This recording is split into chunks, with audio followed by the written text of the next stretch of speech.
Ladies and gentlemen, I don't know how many people's watching because I've only just sat down. Craig doing phenomenal stuff, getting everything all ready. He's been 100 miles an hour from this door opened here in the Players' Lounge. It's Saltire Series Event 3, and it's already on the go, and it looks like Chris Slack is off to a flyer, 5-2 in front of Ryan Martin. That's on the main table. I can't tell you that young William Wallace is 4-2 in front against Dylan Stanfield on the other stream table. That is table 13. And it is all go. I can give you some scores. Sean Donachie against Mark William Henry. Kitty, that's 5-3 to Sean. Lucas Bryden 2, Alistair Hardy 3, Nathan Hunter 2, Morgan McInnes 4, Declan Mealy 3, Gio Edgar 3. That is a fantastic match. Brian Cumming 2, Kev Adair 4, Andrew McPhee 3, Erin Coltman 2, Vince Kenny 2, Sean McGiff 4, Bruce McCool and Scott Dunbar was scheduled for table 12. I think that's at 11:30, so that match will be on there. I'm not sure which one will be streaming, if it will be table 11 and 13 all day. But please stay tuned, as we do have some top talent that's going to be here over the course of this weekend, none more so than today. So is Slacky going to play the gap here? I think drifting past the yellow is probably the best shout. Yeah, that's a shot. Now he's going to have to take his medicine. I thought he could have played that with a little bit more. Because even if he gets to the baulk line, he's still got a shot that he can maybe play down towards the yellow, just next to the black spot. He decided to slightly underhit it. And I don't think it's by design. He's going to have to take his medicine. I don't think forcing this in will do him any favours. And again, he's landed awkward.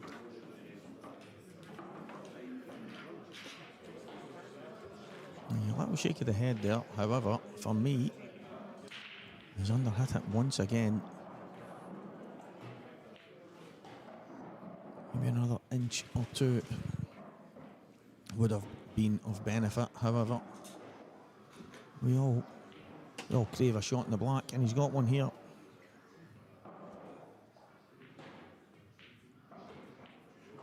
Massive chance for 6-2. Chris Slack. Oh, what a black. What a black from Christopher Slack. It is rhyming already on this wet Saturday morning in Falkirk. We're in the Players' Lounge. Belhaven Brewery Scottish Series Event 3.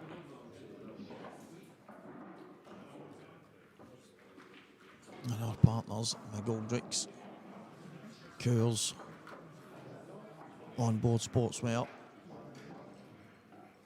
Elite Billiard Supply. If you haven't checked that place out, guys, a little wander into the Rutherglen Arcade. It is below McGoldrick's Pool and Sports Bar. It has everything in the world of Cuesports. You should pop in. RJM Sports, a place synonymous with sports equipment and all the regalia that you could ever want. Without all these partners, it wouldn't be what it is. So Slacky absolutely flying here, 6-2 in front of young Ryan Martin, one of the brightest talents in Scottish pool. Slack looking like he's just having a bash down the local pub. Well, he's big favourite in this match, 6-2 up, and favourite in the frame.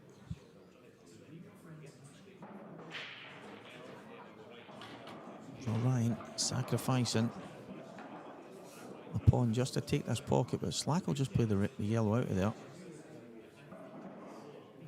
I don't think he'll be leaving it in. I think he'll just play it out.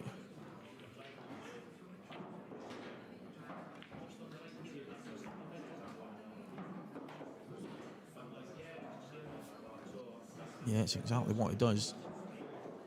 I'm just having a glance at the other table where young William Wallace Another young talent. Absolutely flying against Dylan Stanfield. He's 5-2 in front and he's on a finish. So, and Robert Stephen has just entered the building as well. As I say, guys, the temperature going up in here as the half 11 session players start to fall through the door.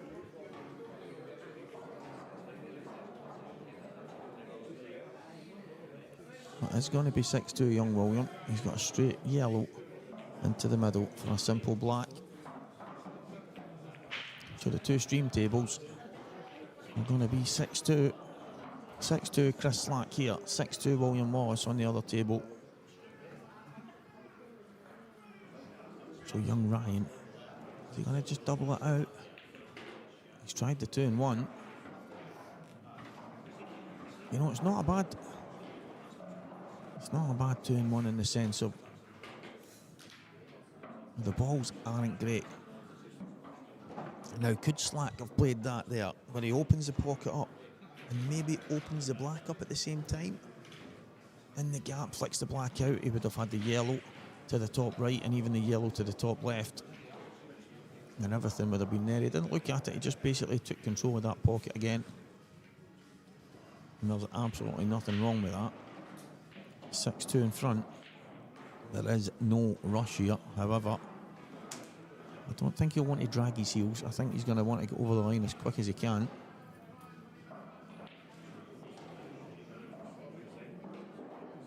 Slide off this, try and find the gap between the black and the red. Not 100% sure that it's on, but I'm not sure what else he's got.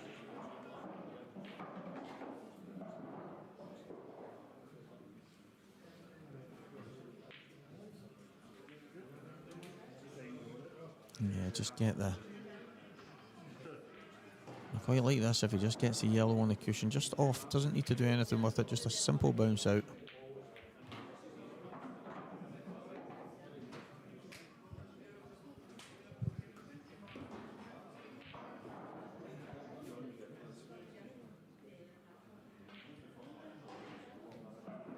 Now young Ryan can't win this frame without some kind of magic.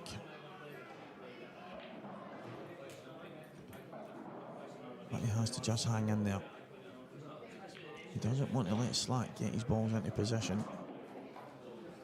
And they're all pretty close just now, the black and the yellow at the top left.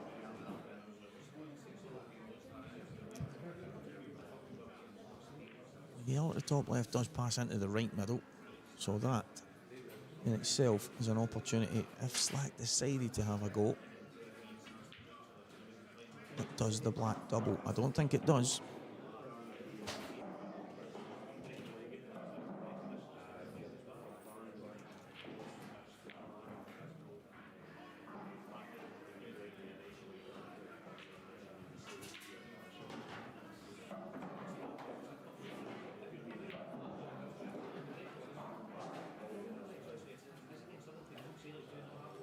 Now this, for me, is a chance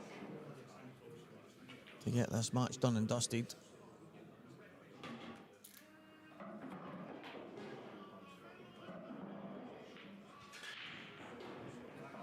He could play it.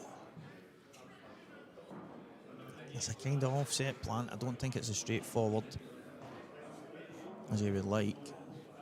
Drop the plant in, flick the black out, but has to in the pot and then into the black. Where's the black going? Oh, wow. And all of a sudden this frame is turned on its head, because I don't think from this position that Slack has a chance. I think he's under pressure now.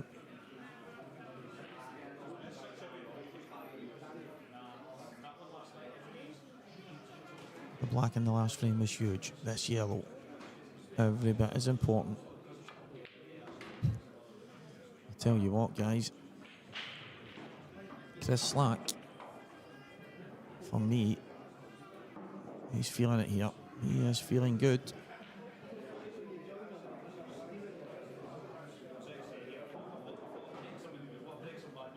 Has to go bottom. Oh, he's played it off it.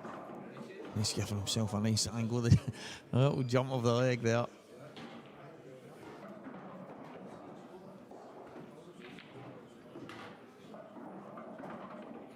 So, if there was a hard way to do it, he's done it. Well, almost done it. But not only that, he's done it in fantastic fashion. Christopher Slack, 7 frames to 2 against young Ryan Martin. And that was very, very much like the Slack of old. Absolutely class.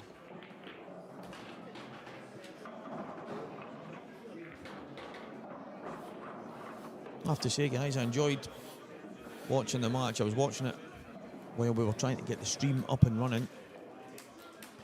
And that was Slacky for the full match. It really was. He was in fine form all the way through. And more than a deserving winner in the manner that he won in. So, 7 frames to 2. Unbelievable stuff. Slacky rolling back the years, but that's the talent he's got for anyone out there.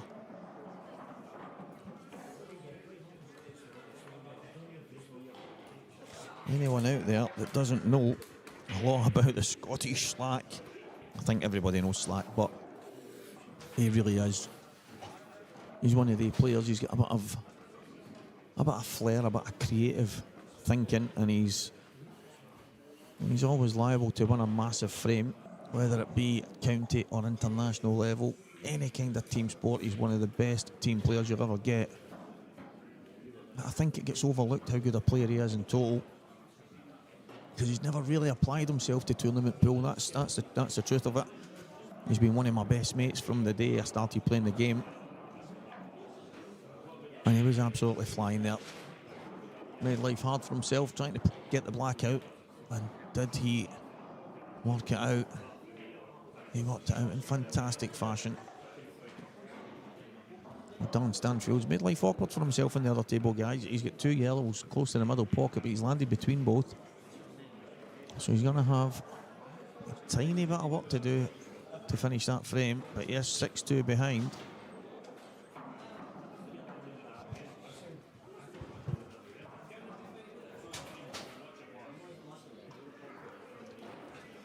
I'm not sure.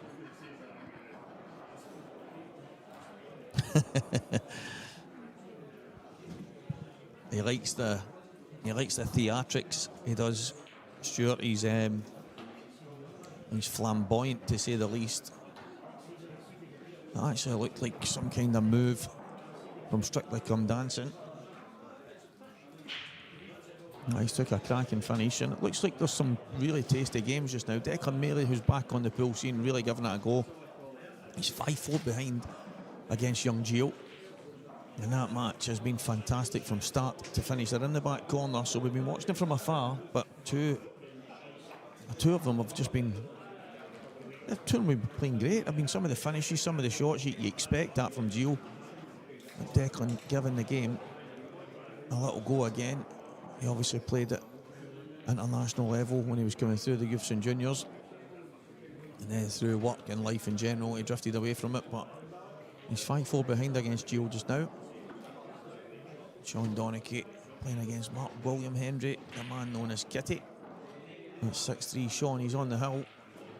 Alistair Hardy 5-2 in front of Lucas Bryden. Mark Fleming and Sean McMahon is now stepping towards table number 4. So that match will get underway very, very soon. McGiff and Vince Kenny, 4 frames apiece. Andrew McPhee and Erin Coltman, 5-2 to Andrew in that one. Kevin Adair 5-4 in front of Brian Cumming. That's been a good match from start, from the very beginning as well. I was over at that table when they just got underway. A lot of matches look like they're going to go all the way. I'm looking to see. The next match on here, guys, is going to be Johnny McDermott and Davy Markey. But just at the same time, I will be going on myself. So I'll see if I can maybe get someone it's not on, to maybe pop in and do a little match, but if not, that is the match it will be on anyway. I think most players will be on and off just now as we play through the double elimination, so it might take a little bit of time before we start to get in the groove with some of the guys joining us for commentary. Our main man who usually backs me up, Aaron Reynolds, is away supporting Junior and his snooker exploits. Let's go, wee man. Let's stick in and get the job done. We'll be back very soon, guys. Johnny McDermott, Davy Markey coming up.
After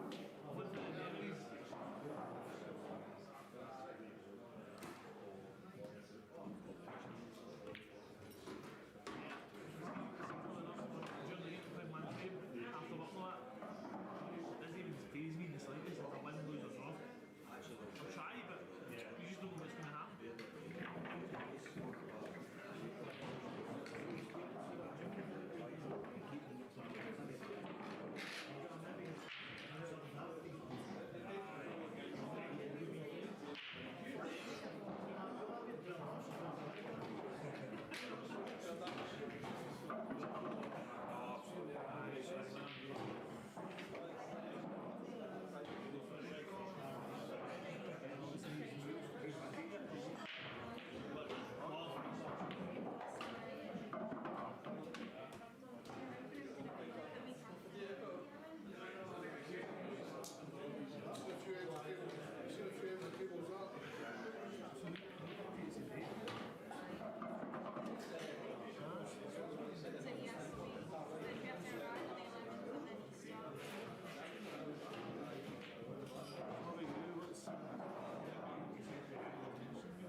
Just in time, guys. Just in time for Jake Dillon, Christopher Slack. It was unfortunate to play a match there and lose. Young Jack Park played well. Had a few big moments that were decisive in the match, but it's the one lost sight for Walker the Talker. But right now, Jake Dillon, Chris Slack, who both made short work of their opening match. Slacky against young up-and-coming star in Scottish pool Ryan Martin. Jake was playing against the long in the tooth Mark Dobbin. So this should be a cracker. It really should. Hopefully both of these guys serve us up an absolute beauty.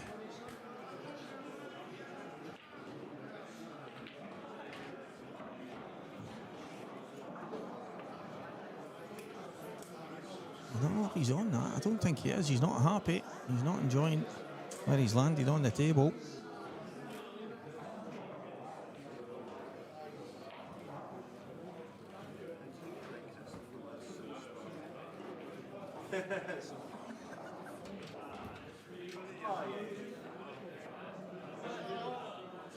John McClellan, Graham Dunster, table 1.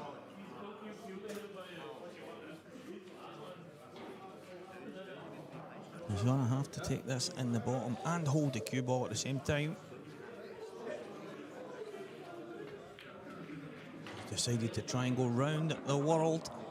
He's not landed on it, and Slack with a reprieve here. I think Jake might be able to slide it in the bottom, but the cue ball is straight and off, so it's not looking good here for the man from down south.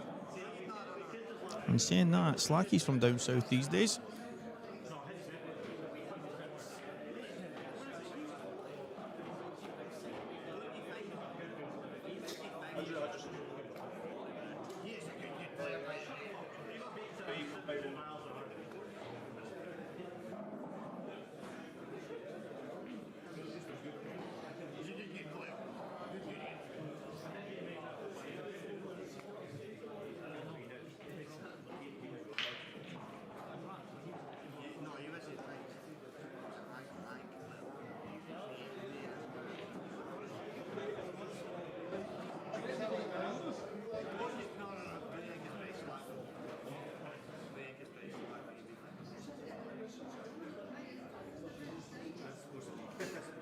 A chance here. Sorry guys, just sharing the stream. Hopefully get some more viewers on.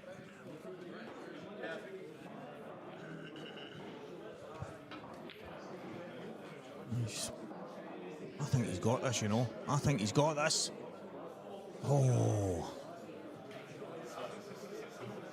He's got a smile on his face there, as if to say he meant it. I think he did, you know. I think he meant to at least try and get it up there, knowing that the cue ball was always going to be at the bottom side of the table, making that yell very, very tough.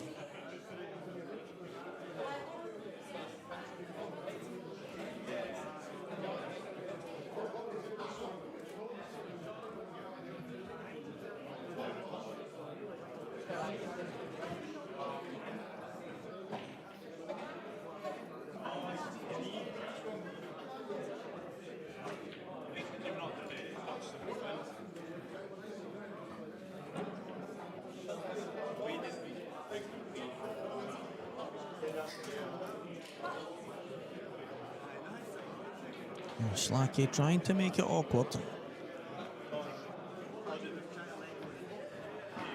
And Jake managing to play the swerve. And he's given himself a shot on this black. I think Slack would have liked to bring the yellow down a touch more, but he's not managed it.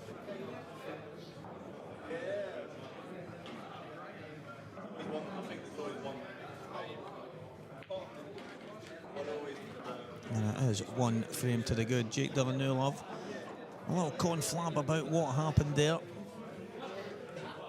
Both of these guys, I am sure, are going to serve us up a magical match.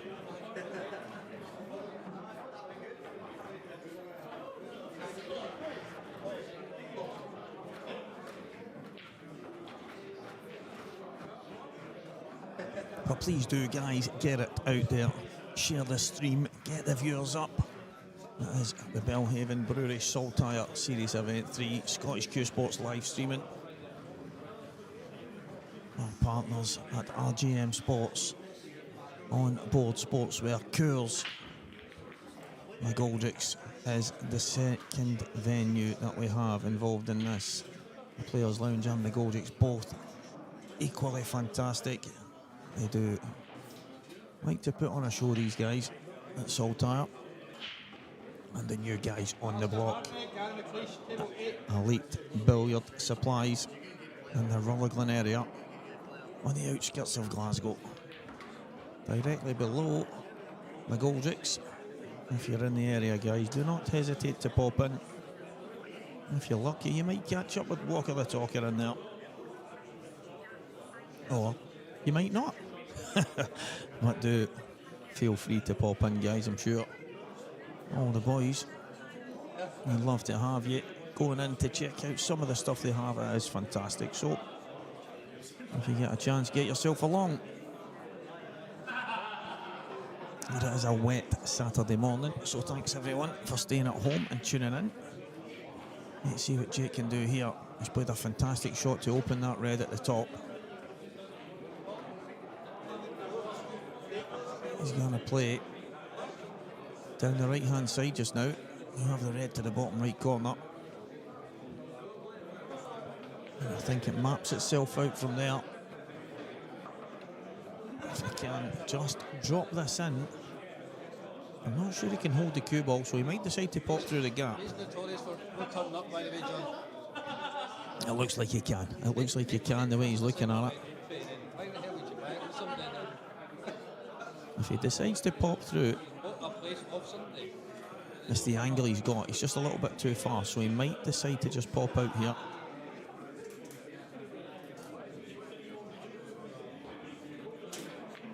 Yeah, he did. He just landed slightly wrong side from where he was planning. We know he was planning to just stop the ball and then work it from there. But it's landed okay. And he's fortunate there. He's put a hand up to Chris. It's like a smile on his face. Well, he is fortunate. But on the flip side, guys, I am not 100% sure that he can get on the red at the bottom without doubling this. I think he might have to double it. Let's see what he does. If he tries to put it in the middle, he's going to run into the yellow, and for me, I don't think he's going to have a shot. I think he has to play the double here. He's jacking up. The double it is. Can he stun through the gap? He has played the double. Oh. Puts his hand up because of where the red has gone, but I think that yellow might just sneak past.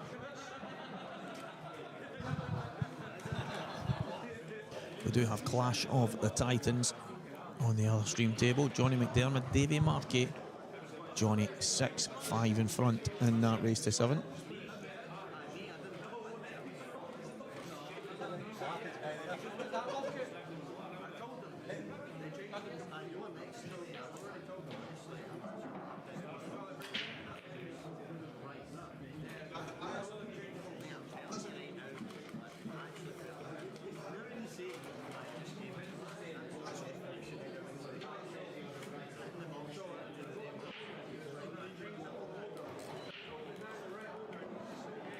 It all depends on that yellow at the top.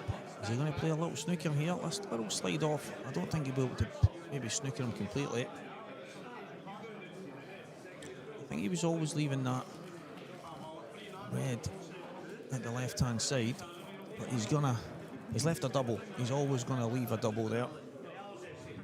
For me, I think he had to try and slide past it, knowing that the second yellow was there. That would have guaranteed more chance of a snooker, but unfortunately he's given Jake a double. But he had one before he didn't get. He's given him an opportunity to try and play a shot here. could be highly beneficial in this frame.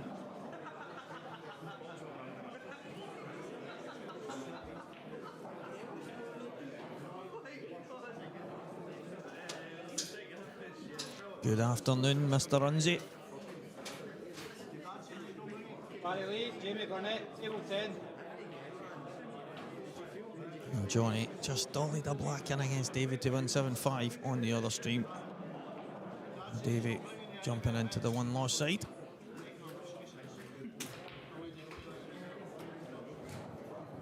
I think that sounds better than the loser side, doesn't it?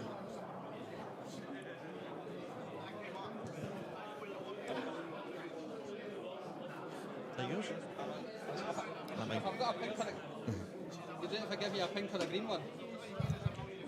Liar.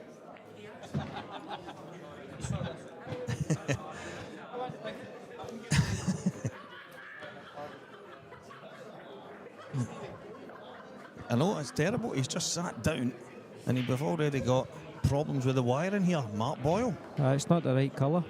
He's got green in the bag. But he's got orange. That's what it is. No, good morning. Afternoon, It is Stevie. afternoon, yep. And everybody listening at home and watching. Stephen Allison, table 13. How's it been going, Stevie, today? Good so far, mate. These two guys are obviously on the mainstream. Made short work of their first matches. Two of them were absolutely flying. I actually said to Slacky, it makes a change to see you in the singles really giving it a go. And he says, listen, if I decide to turn up, it's as well as... in Slacky style, innit? Exactly. Chest puffed out. If I decide to... And I think he said something like, listen, bald, if I decide to turn up, there's Where's no he getting point. that from? It's not that. I mean, you can see there he's got a great head of hair. No, Slack's catching up near it. It's finning. It's finning a wee bit. Ryan Martin, table 1. Do you know the funny thing is, and I'm sure he won't mind me saying this, he's actually had a transplant. When's he going back to get it finished? Love Slack to He's bits. some He's, boy, isn't he? he's just entertainment, isn't he? Absolute entertainment, and that's a great shot. He's got a bit of a swagger today. No, he's in the mood for it. It was funny when I came off the table. He was like, right, step aside. The real pool players are in. I love that. I wish I had some of his confidence. I know. I tell you that. Love it. So it's a tough game for him playing Jake.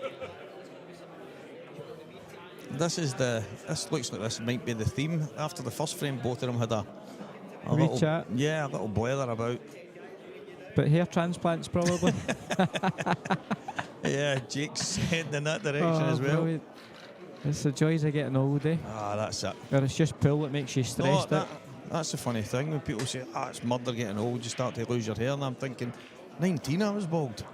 Actually 19 years old, and it was by the age of 21 maybe, it was off with a razor blade. I didn't even hold back. Just think, gone. Stevie, all the money you've saved not buying hair gel or shampoo or anything like that. No, I know. You Hair know? gel, shampoo, going to hairdressers.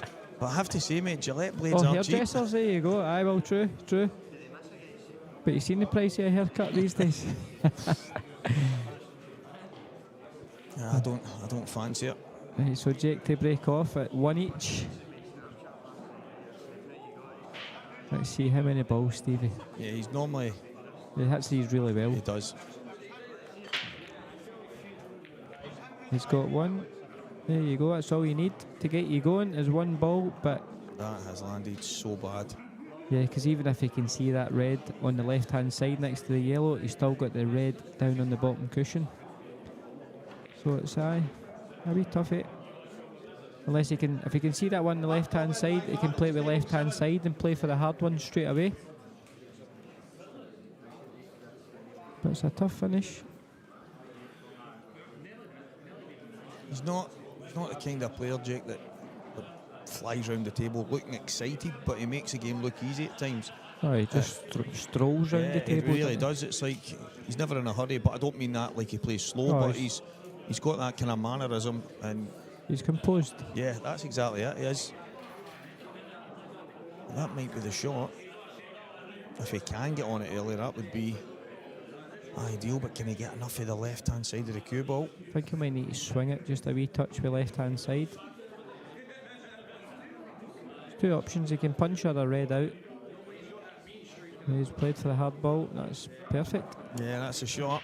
So it's all, and even if he misses this, he's taking the bag at least. But obviously, you're not thinking about missing. But he's just got to he's got to work where his cue ball's going here. Does he play this with a wee bit of left hand side and go over and maybe just nudge into the reds and try and land on one?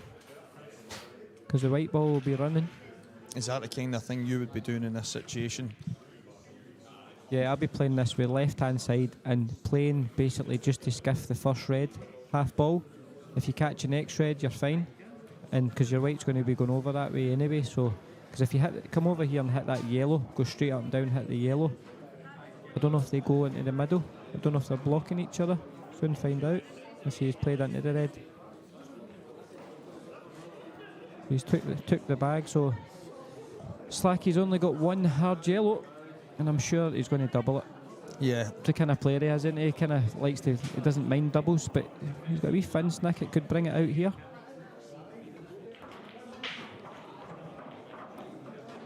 Crazy cue action he's got in it. It's like showmanship, and he just can't get away from it. It's an edgy cue action. Yep. If you watch him for long enough, you start playing edgy.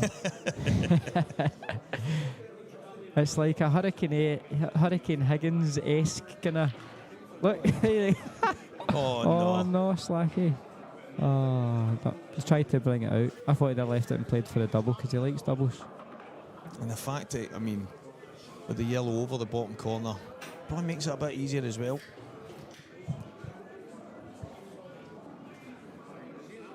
It's like he winds up and gets closer and closer and closer till he releases. Yeah.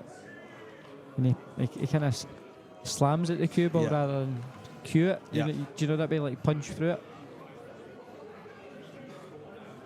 He used to talk about timing years ago. He used to say, it's all timing. Cueing's just about timing. And I'm thinking, your cue action is as far away from timing as I've ever seen. But he's perfected. He's perfected the slam, or whatever you want to call it. It's no timing and it's no a cue action. The Slacky Slam. The Slacky Slam, there we go. We've created a new nickname for him. So he's going to play the plant next and screw over to the left hand side for the red over the top left hand corner.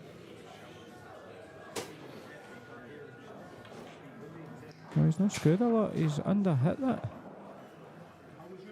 No, he's not on it. He's only got the hanger. That's something he did in the previous frame. I think it may have been the first frame he did the same. And he's just under hit one and he landed in no man's land. He managed to go over the line, but so he needs to swing this off of two cushions and round. 1, 2. And now I think he'll take the one into the middle with left hand side and swing over. yeah. But ideally I would probably want to take the one to the right, but because you've got to land perfect on the one on the left hand side, I think the right shot, no, it's quite tough. He's a bit, I think he will go for the one in the middle, up and down, and leave an angle on the one on the left hand side, but he's going to go to the top right. Look, he's lining it up. No. But that's it, he's landed between the shots, isn't it? It's kind of like another inch, it's perfect for one or the other, but So a wee bit of left hand side on this, just a nudge. The right shot would be the top right, but you've got to be perfect on the one on the left hand side here. You need to be straight so you can screw back. That's perfect. yeah, great shot.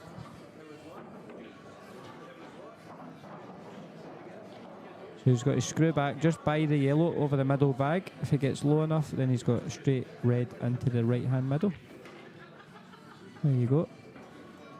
Perfect. Played that well. See that way, I had to play a good positional shot there. So who's in the chat? What's been happening in the world of pool or life in general? Anybody's birthday or anything? Big shout out. GBX style shout outs. I remember at the World Championships we had kind of banished it because of a few things, and then next thing somebody, I can't mind who it was Marshy. People were sending him messages to his phone and he was sending me a list of things and he's going, big shout out to such and such, his birthday it is today, sorry I can't. And I'm like, this is like a radio show. He was just away, he was off. It's a radio show. Marshy FM. But that's what you need. You need the interaction with everybody. 100%. Everybody at home. So good afternoon, Alf. Keeps everybody engaged, and I think that's massive. Gives us something to talk about, Stevie. Really, to be Definitely. fair. 'Cause sometimes the pool can get boring. We've got two boring players on right now. Especially that Slack. He's as boring as they get. So he's had a dry break, and it looks like the butcher is going to go reds here. One down the rail first, and a wee bring it back about an inch. He wants to be straight on this one into the bottom left hand corner so he can roll through to the one just above the yellow on the bottom cushion.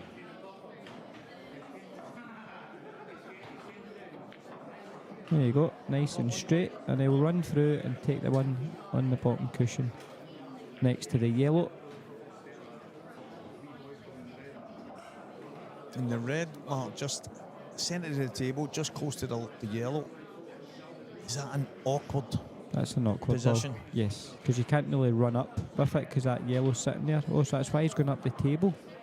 Oh, he's got a wee bit lucky there. He's maybe been thinking of leaving that red to last. Yeah, that makes more sense. He's got away with that. Yeah, he has. So he's clearing the top of the table, and then he wants to leave that one you were talking about. That's his last red. So he's got to play for the one on the rail now, I think. Or does he come right down the table? Oh, he's under hit that again. Yeah, he's not quite got the pace as of yet. Don't know if that's a wee gap there. He can get that red through the gap. He's coming over this side to have a look. This finish has went from one he expects to get to one that he's probably about 25% to get now, I think. Yeah. He must admit, fancied him from the He's got to, first shot he played. yeah, he's got to play one really, really good shot for this finish.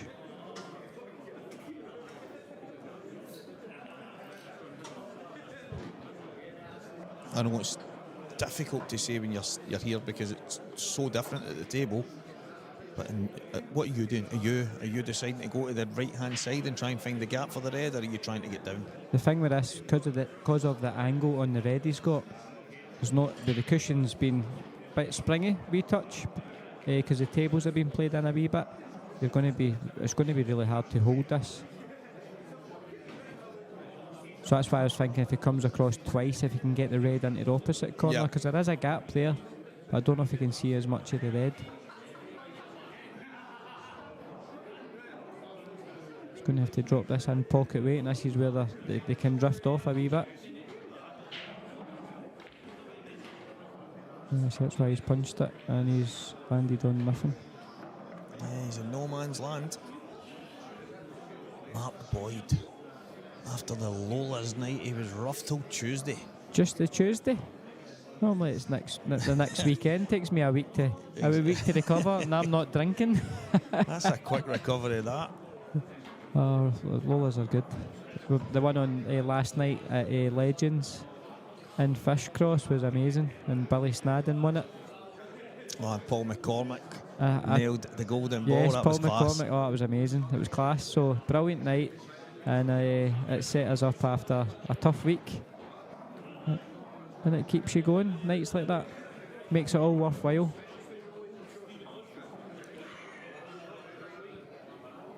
So Slack's got his chance that he needs in this frame to get back to 2 each. He's looking at hiding the cue ball here. Yeah, I think this is a frame Slack's got to win from here. For Slack to have a chance in this match, he's got to be winning these types of frames. Yeah. Because that's quite straight, that yellow on the bottom cushion, you've got to punch it, and they're missable. Yeah, definitely. So I think he'll be playing the right shot just... Or is he going to hang the yellow and leave the white there? That would be a good shot. And it's a shot probably a couple of weeks ago, as you say. The tables are played in a bit. Yeah, so they're nippy. Yeah. Which are good. I like it that way. So then they're not sliding in halfway up the cushion, you know. So if you pour it, you pour it. If you miss it, you miss it. Yeah, it definitely tightens them up.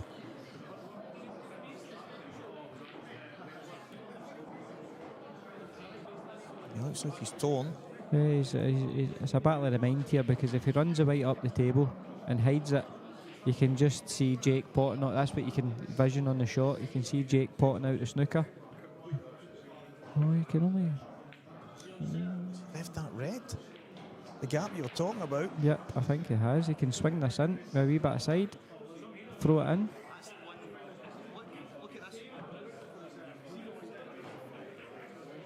Jake's like that, do you want a ref? Aye. But it's one of them. I don't think Slack's even considered that there. The shot that Slack was looking at, I think he should have played Yeah. the one, just nudge the yellow over the corner. Yeah. But he might have had too much angle. It's hard to tell here.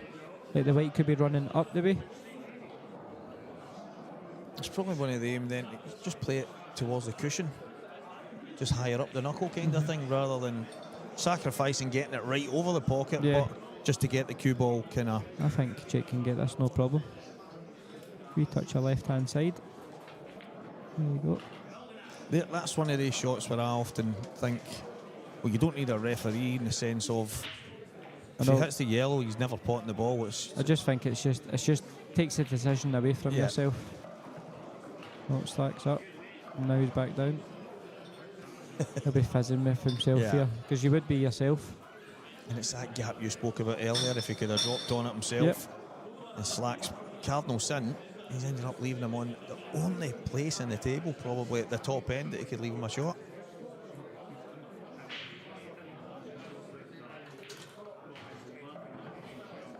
So we have George Payton and Stephen Allison Jr. on the other table. It's currently 1 each. And Slack on this table has went, Jake has went 3-1 up. He's had his chances here, Slack, to at least make a dent in the frames. I thought it was a big frame that Slack had to win in that position, because now it's Jake's break. And you know what happens in Jake's break? It hits him so well, he's almost guaranteed a ball. I think even in the situation, the ball 7 against 3, the position of the Reds were awkward as long as you keep them away from them. Now, it doesn't have to be perfect, No, did you? that's it.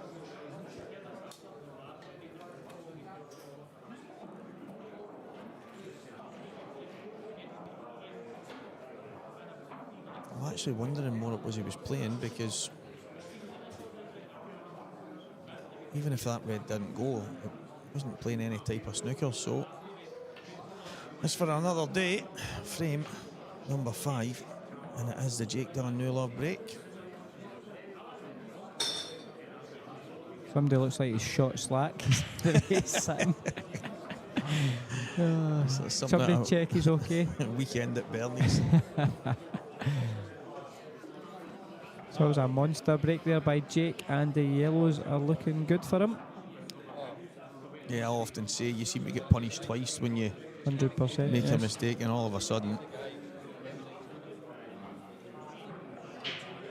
So Jake's problem is a yellow on the right hand side, but it's not really a big problem. He's got plenty of room to land on it.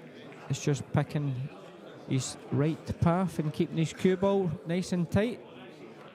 It should be 4-1 to Jake after this.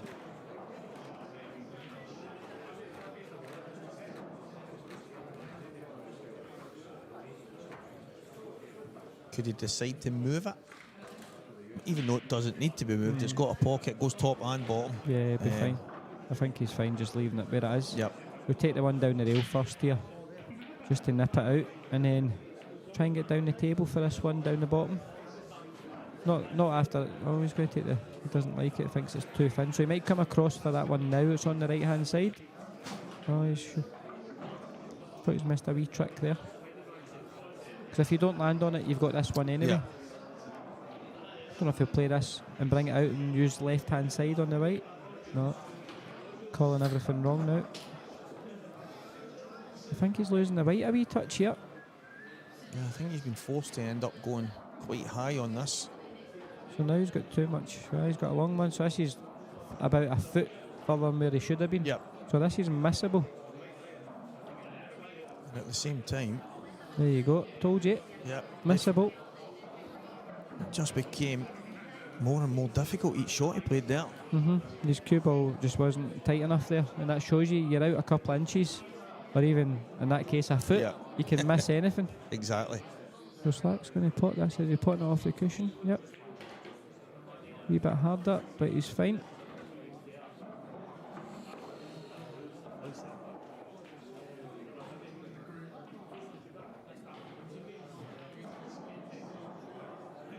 Going to take this one and swing it off the side cushion.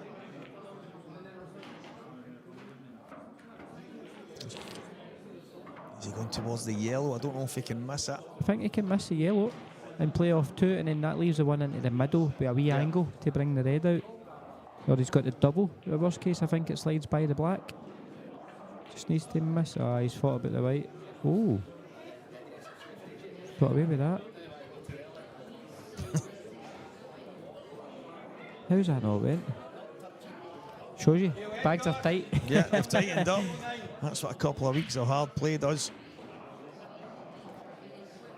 I think there's just a bit of indecision in Slack's game here, and Jake's cue ball is not the best, and it's serving up some mistakes.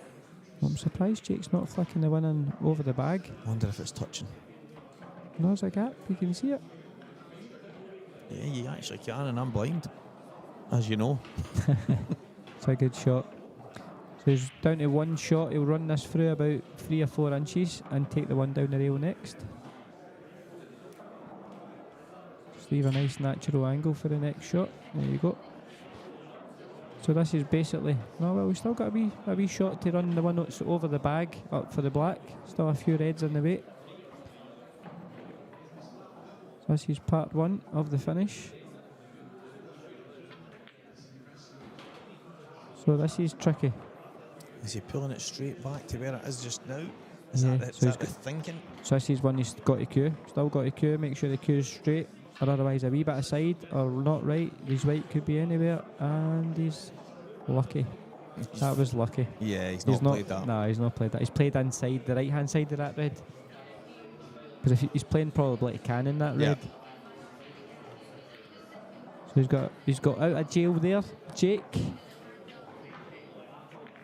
This game is kind of 4-1 up now, and it could have easily been 3-2 to Slack. Definitely. And seeing the moments, are you sitting in your seat, kicking yourself, or are you thinking, right, I've had my opportunities, I just need to take one? No, Slack, sorry, he'll be raging with himself because he's had the chances. Different if you don't have the chances. No, exactly. Then you can kind of dust off and say, well, you don't mind, like, if you don't take. It's how you react, really. So he's got to just think to himself, right, just win this frame, and then things like that happen. And the reds look good. If that red and yellow that are touching each other, if that red goes, he's got a good chance here. Good afternoon, DJ Drew. Oh, the man's in. The main DJ is in the house. Some night last night, Drew. You had the place banging all night. Best atmosphere ever that I've fought at a qualifier last night. It was brilliant. Just for the get-go. Everybody was involved. That's what you need, innit? See, when the people are in the zone and they're buying into what you're selling, kind of thing. It's like they know what's going on. You know, they come Exactly. up, they know it's 2 numbers they pick, they know the script behind Exactly. it, you know, and it's mate, it was brilliant last night. That's class. Absolutely brilliant. But for atmosphere and everything, I thought it was one of the best nights we've had. And then Billy winning it was just a cherry on top. Aye, that's good. I'm going to need a challenge, do you know what I mean, at this final. Even though they were playing Simply the Best at the end, you know, but I know, but that's Billy's favourite song. Aye. I wonder why that is. But no, great night.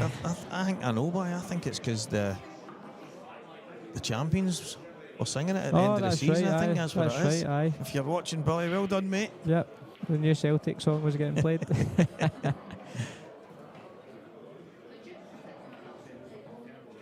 So Jake is going to end up taking this red that's next to the yellow. I don't know what he's going to do with that one unless... I was going to ask that there. And I actually thought he was maybe playing to land a bit shorter on that and maybe just come down and flick it there, but he's landed... 2 straight. Yeah.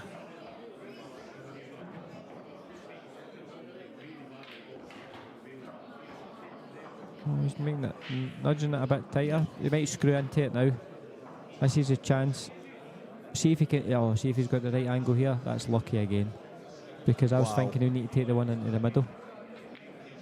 Oh, leaving it long. That makes sense. Yeah, fair enough. That makes so much sense rather than kicking into it.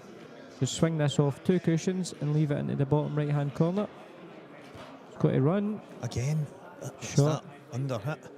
And that's probably one of the situations where if you're a wee tiny bit too far, it's still okay. We'll see if he's 6 inches further down. It's unmissable. Yeah.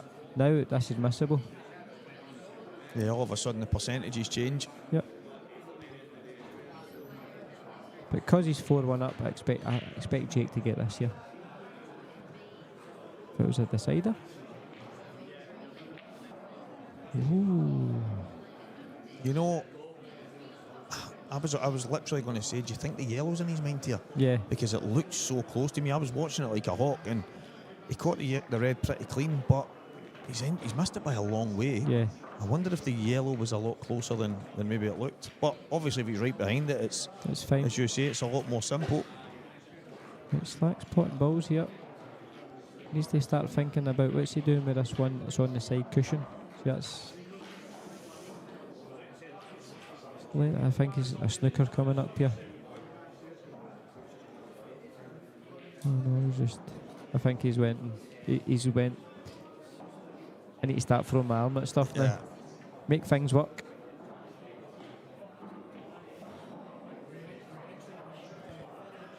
That's the thing, if you get ahead of yourself, it's so easy to lose the cue ball.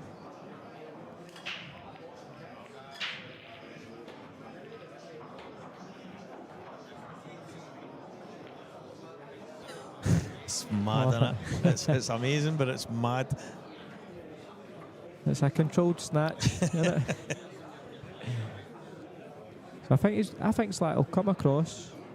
If we can screw this back and come right up onto the top right hand side cushion and just play the one down the rail and leave the white there, that would be fine. Yeah.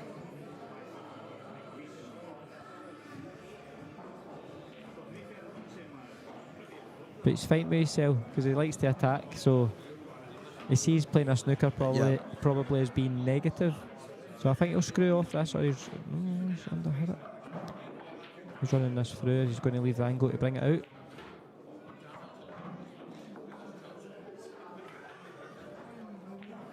Dangerous. He's got to land on it, so he's got to hit this half ball, quarter ball below, at the bottom end of this to take into the middle. Yep, see it.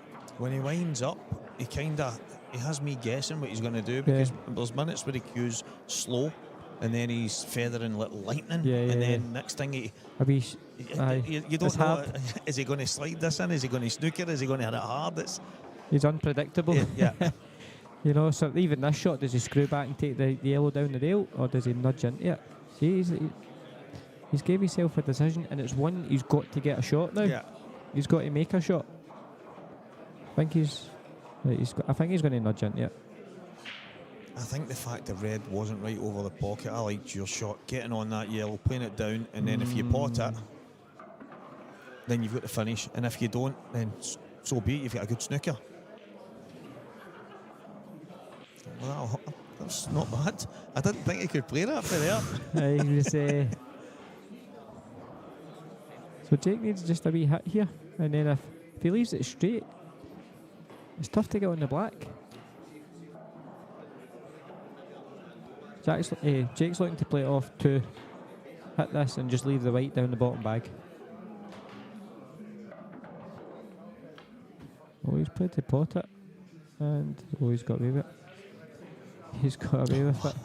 Look at Slack's face. I think Slack will screw double this and put the white in the top rail. Do you know, I'm not even going to try and guess. That's my guess. No, hurry up, guess, quick. Right, okay, I think he's going to cut it in. He's cutting it. No, he's playing a Filipino here. No, he's cutting it. I thought it was a shot clock the way he was doing there. I think he's going to double, screw up there. Look, he's pointing at it. That's him screwing bottom, left hand corner. White's going to land in the middle of the top rail. Oh, come on, Slack. Bet you a pound, Stevie. That's what he plays. Right, I think he's playing the You're saying the cut. I'm going to say the cut. I'll say the double. The cut off 2 cushions. Double. Come on, Slack. You know the shot. That's it. There you go. That's where you want the cue ball. Come on, Slack, cut it. Slack, come on, this will be the best pound I've ever made. Double. He's saying to Jake, what will I play here, mate? What are they saying in comms? He's gone like that. These two idiots up there are betting a pound on what I'm going to do, would you think? Jake's like, just go on, mate, hurry up. Oh, he's going for the double, Stevie. Bloody hell. And he's called it. Oh, Slacky. Well, your double was a safety double. That's what I'm saying, leave it right in the top I rail. like it. That's a quad I owe you. But he was too close, to it to get the power. Jake's laughing there. As Slacky would say, never in doubt.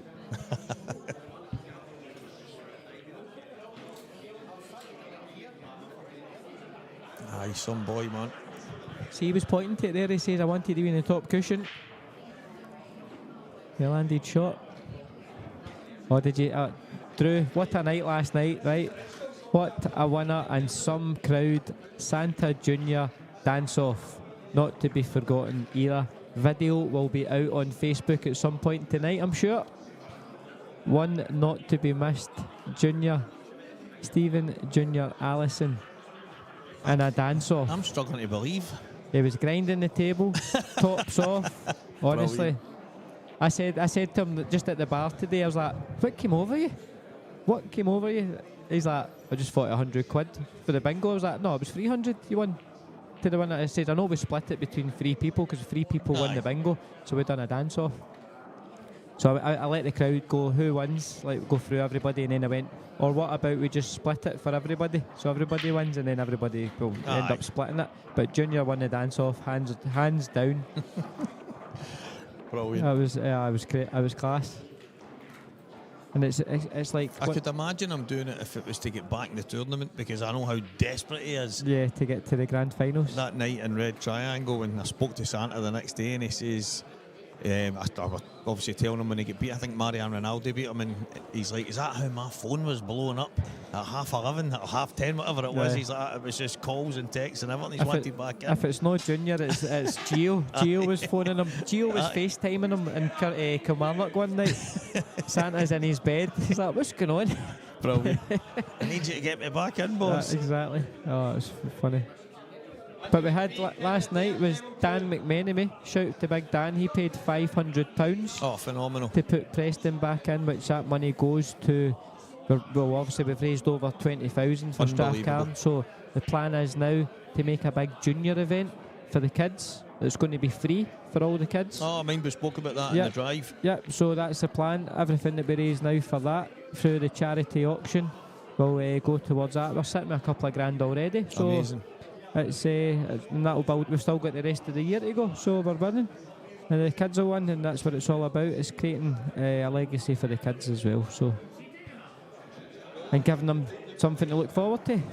It's creating that buzz, that excitement to get involved, and I don't think you just don't. Listen, we all love the game and we all love going and competing, and I've always been a great advocate for the team events, and I love the atmosphere based on it, and we haven't had an individual type event with that kind of carnival atmosphere until this, and I think once the kids, but I mean my kids come and watch the counties and stuff and they think it's amazing. I loved the counties when I first, because I came from snooker, Stevie, exactly. So it was like quiet, and then it's like the bull pit when you went to Craig Tara, and I'm like, wow, this is amazing. And then the closest thing I can say, it's a money match. See the big single frame money match. I loved that. I think you feel like a player out there because everybody's there and all eyes is on you. That was the whole aspect with the grand finals, was a one table arena. I know we've got 2 tables at the start, but that's like the Crucible, 2 100%. tables and then go down to 1 when you get down to the nitty gritty. And it's just as you say, Stevie, you can't beat that. No, it's incredible, and I think getting the kids obviously come. My daughter had never really. She came and watched the counties a couple of times, but she was more going out and playing the machines than watching the pool. She came to that event. I got her on the commentary, if you remember. Yeah, no, I mean, that's what I was ready to say. She was up even on the commentary. And she was absolutely. She was all excited, and she's like, "I've never seen anything like this." She went, "Dad, I don't even know what pool is," in the sense of how to. I thought you were ready to say, "I don't even know what's going on." I said, "About near the dad." No, but it was just. She says, "But it's like I'm so pumped up, the dancing, the excitement, and." And it just totally gripped her. And then for this one coming, she's like, "Are we going again?" And I says, "I usually be there." And it's just through an excitement from somebody that would never have really bought into the game if it wasn't for that. Well, look at, like, obviously Laura, right? I grew up playing snooker, and she thought snooker was boring, right? Because she would come to an event and there was nothing happening. Then you came to the pool, obviously people drink and have fun and everybody chats, so it's like more sociable. Aye. And then obviously she was like, we need to get, obviously the pool, an event that anybody can win, right? It's fun. So you need your spectators, keep them involved as well. It needs to be spectator friendly. It's got to be. That's the only way this game can grow. Otherwise, there's no point, because it's only going to just be pool players. And once they get beat, they're away up the road. Exactly. So it's all about growing it and creating that wee thing that gets people involved. And we're trying obviously new things. It's not cheap to run, because obviously you're running all over the country. You're hiring vans, fuel, you're paying staff. 100%. It's unreal, but the team I've got there, it's unreal, Stevie. You included. It's incredible, mate. And everybody, you're using up your free time where you should be spending, because obviously everybody works 40, 50, 60 hours a week. So your free time's limited, so you're taking up people's free time that they should be hanging about with their families and stuff. So you appreciate everything that everybody does. But that's the... And that drives us on, Stevie, to make it the best thing going, like for everybody. When you create something that people buy into, obviously you need to have that infectious nature, right? Because you see the passion that you've got on it, but then the thing that I see is where it was born, the thing that created it, and that deep-rooted kind of love of the game, but the brainchild of you and Laura to come up with something that can kind of give anybody out there a massive lift in the world of pool that you don't really get, because, let's be honest, there's no many tournaments out there that anybody can win. No. There's no. It's like going to be a top player, right? Exactly. These days, a top player, and they've played out their skin all weekend, and they've had the luck as well with the break and stuff. But other than that, there's not a big prize to be won for, like, a league player or a top county player. It's like the prizes you can win are probably flyers or category tournaments. No, definitely.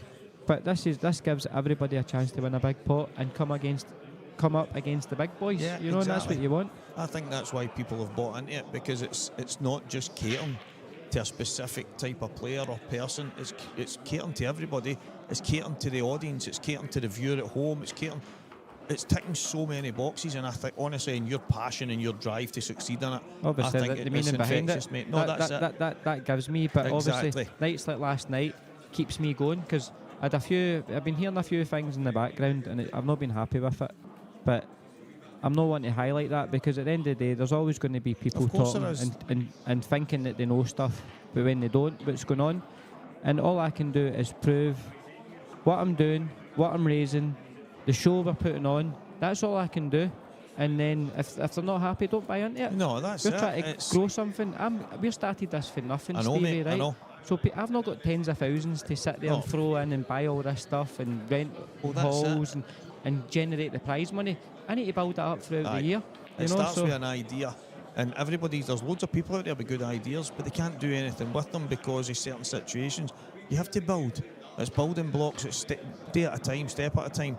But if I honestly, I don't know. Obviously, that's something that if we chat about, you can fill me in. But I can't, for the life of me, think why anybody would have a negative on this. Honestly, wouldn't they? I just know that the way I look at it, they're uneducated towards the tournament. They don't really know what's going on in a way, right? Or they don't understand life. No, that's exactly it. So good finish here by Jake to go 6-2 up. So yeah, it's just we're trying to grow something. We're trying to build it year on year, and we'll see how far it takes us. And then if everybody gets behind it, it will end up £100,000 at the winner at some point. If everybody gets behind it, But it's up to. At the end of the day, the money's the money. I just want, like last night with Billy qualifying, that meant more than anything. No, I know. The scenes last night, so that's what it's all about, getting everybody involved. Everybody wins. The event wins, the clubs win, and obviously the charity wins. Definitely. I think it's finding a balance. I think this one is going to be, the last one was amazing. You only have to watch it back to hear the madness in my voice and the way, and there's some pictures of me jumping about mad, and people going, you think he was the DJ? He was up in the, and you just get caught up in it, and That's like, you hear people talking about when they go to the darts. Oh, it's just that they don't know nothing about darts. They hardly know who's playing, but they get caught up in the atmosphere. That carnival atmosphere is why people get involved in it, and that was created last year. I think this year, I know it's getting. I honestly believe it is going to be rammed It's going to be a packed to the sellout, rafters. Stevie. It I'll is. tell you now, it's a And sellout. It's just And the atmosphere's. If last year, people think last year was good, oh man, this is going to be next level. We're trying our best, and then every year it will grow, hopefully. People are actually telling me we're going to be too big for Hamilton Townhouse. I was like, I'll see it when I believe it. That's it. It might be in the armadillo soon. The armadillo, you know, we need to start looking at places, you know, but it's... Somebody say the hydro, let's go. No, we're miles away from there. No, I know, but hey, listen, I remember someone saying dream big, and if you get close, you've done well. No, that's it. I was happy with it. I looked at the Hamilton Townhouse and I thought this should be amazing. Aye. First year we had 300 people there. This year, double it, I think. Oh, definitely. But you never know. I'm not. Well, it will be what it is. But whoever is there will have a good time. Aye. We'll try and have a good time. I'll probably be stressed out as usual. Oh, it'll be next level. It's just going to get better and better. But it just boils down to that hard work. And if people can't see that this just does not happen by magic, then... Oh, well, look at my pool game. My pool game's shot to pieces. I opened my Q case this morning. I'm like, oh, hello, stranger. You know, so it's like, it's just between work, family, and obviously the pool parties. That's my life these days. Pool's just an afterthought these days, but I'm so happy to be back playing today. So Slack 6-2 down. And he's got this, he'll roll this in and take the yellow into the bottom left and come up for the one over the middle, hopefully. He's got to leave a good angle to get back up for it. Oh, he's taking the harder one first to come up for the one over the middle. Oh, he's got it too thin. Right, guys, I've got to love you and leave you. Cheers, Marky boy. I'll see you so soon, right? It's been a Have pleasure, a good day. mate. Cheers, Stevie White. Thank you.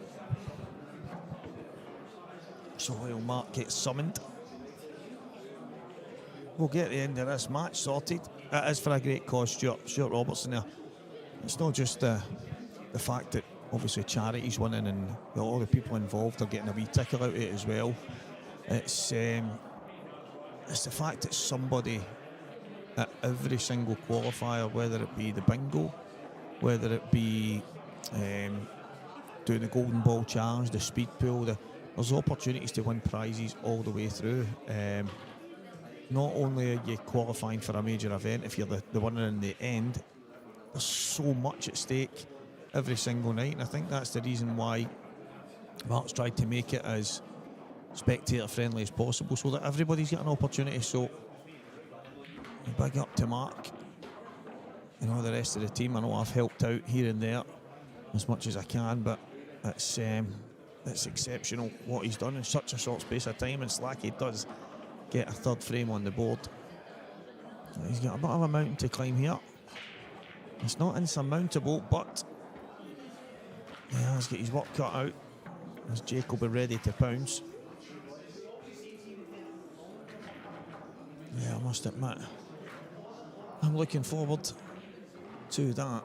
I'm also looking forward to everything coming up over the next few weeks. We're going to have loads of pool here in Scotland. And the man sitting next to me, Craig, Scottish Cuesports streaming. You're going to have a busy few weeks, that's for sure.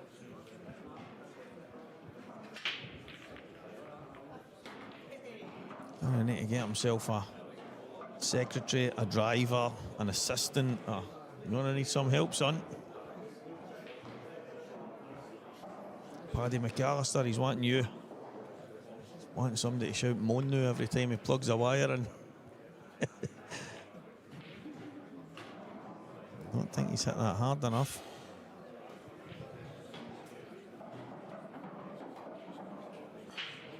The worst case here, he doesn't look pleased, Slack, but he's still favourite in this frame.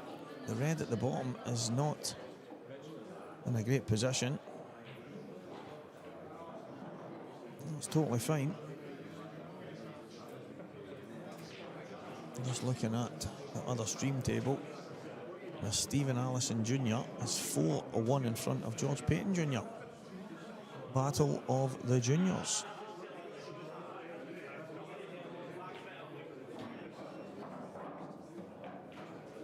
Young Santa, comfortable at home, playing on his own tables. And I am dying to see this dance off. I heard he was in fantastic form. Michael Jackson.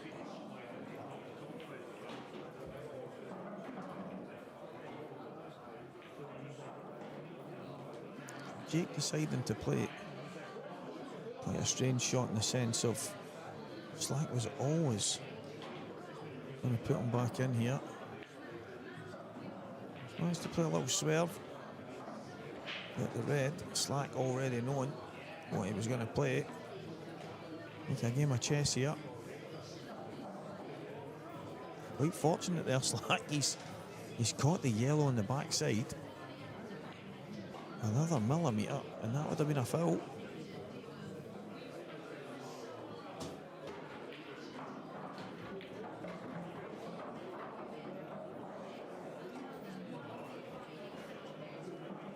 It's a good effort. I think a touch soft.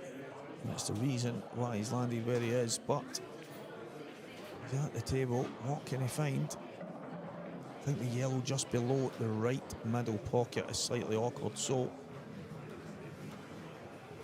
it's not easy for Slack even when he does get back to the table.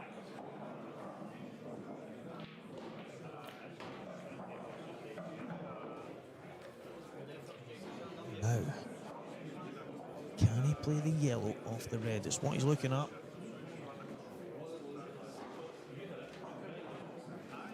Good to have an insight, guys, when we've got the pros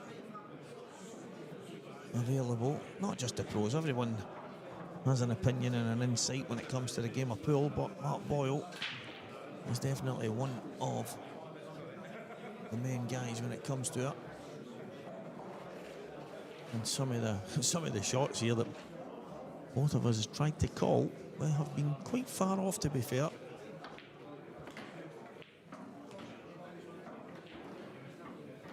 I do have a suggestion that this match could be over. I'm not sure the black goes to the bottom left corner. It looks tight.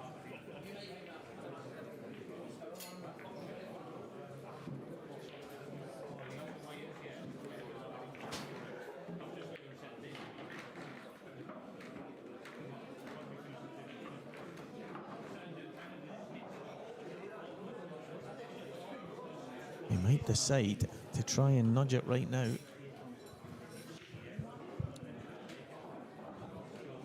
It's not easy if it doesn't go to the bottom corner. And he's going to have a shot to play. Now that definitely does go. And it's made life a bit more difficult. And it keeps Slack in there swinging for just a moment anyway.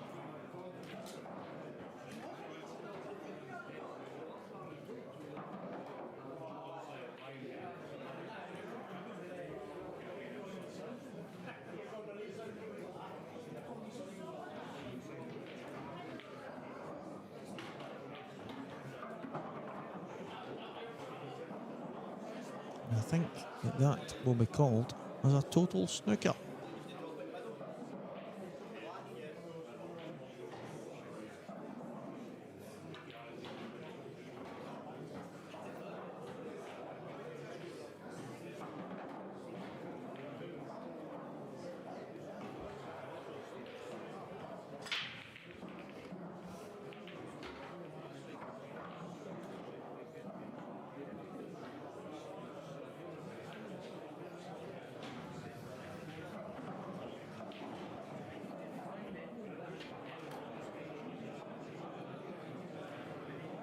Two cushions, at a pace. He's missed it though. And another chance now for Slack to get one frame closer. Just looking at the other table just now, guys. Young Stephen Allison is 5-1 now in front. 5-1 to the good. George Payton Jr. is on a finish. He's got a couple of simple reds, but he's going to have to double the black. I will keep you updated on that one. A lot of matches on the go just now. Gio Edgar up 2-0 in front of Sean Michael McGiff. Declan Maley 2-1 in front of Vince Kenny. Alistair Hardy 2, Gary McLeish 5. So it's all going.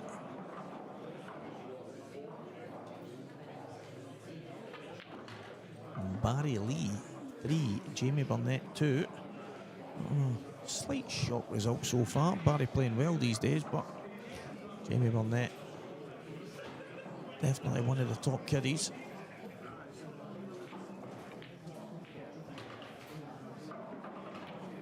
Slacky flying round this finish, and it is looking like 6 frames to 4. George Payton Jr. missed the double on the black there. So young Santa. I don't even know if young Stephen Allison calls himself Santa Jr.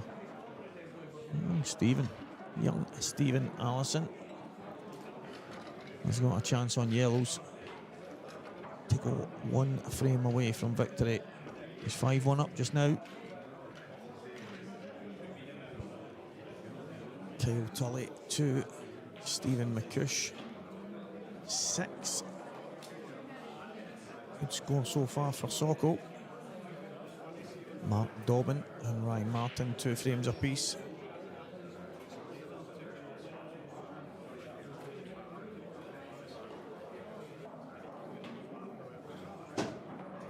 Jerry Draper 3, Gordon Anderson Sr. 4.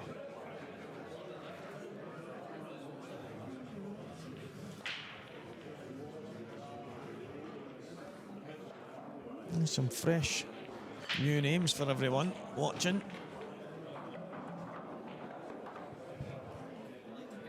Jake breaks off.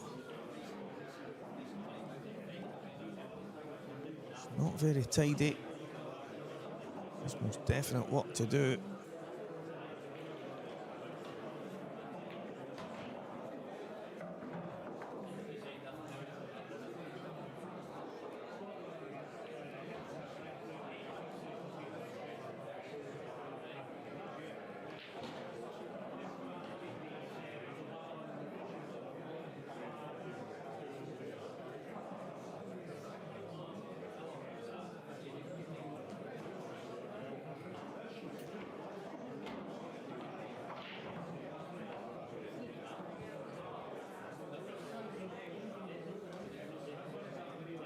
Yellow balls, thin cut. Oh, he's deciding. I don't mind that actually. He would have been forcing his way to a finish.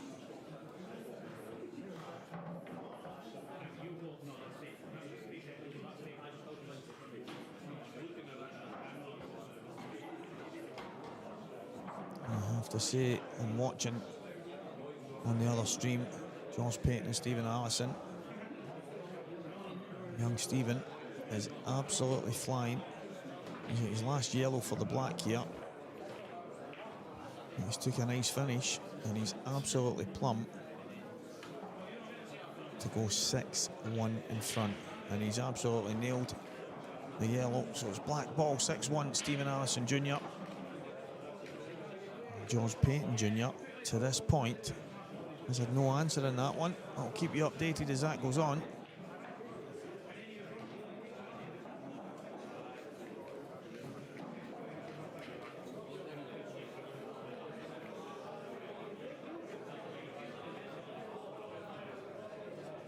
Gizmo, you hoover it up, mate, with that water scoosher thing you've got.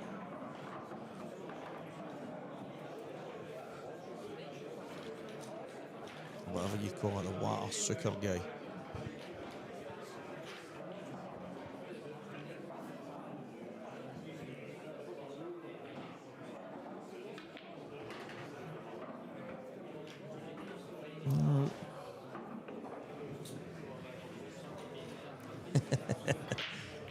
I agree with Drew.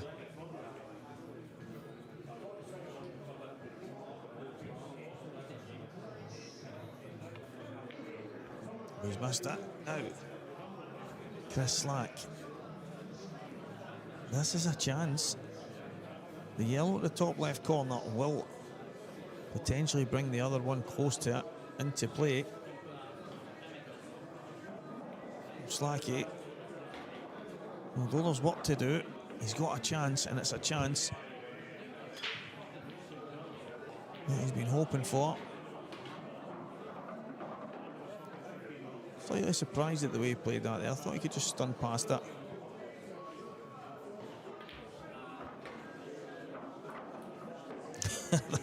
That yellow spun the pocket before going down. He's going to have to play the kick last. Needs to drop this in first. He's got it. Oh, he's not. I don't know if it took a little turn or there was maybe just a little bit of splash on the shot from Slack there.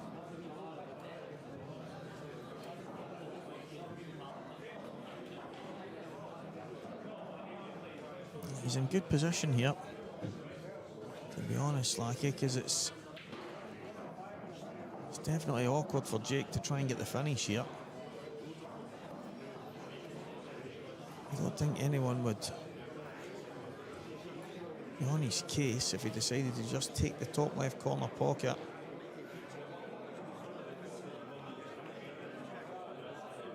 And it's what he's done. Wow. I thought Slack was just going to get down and play it there.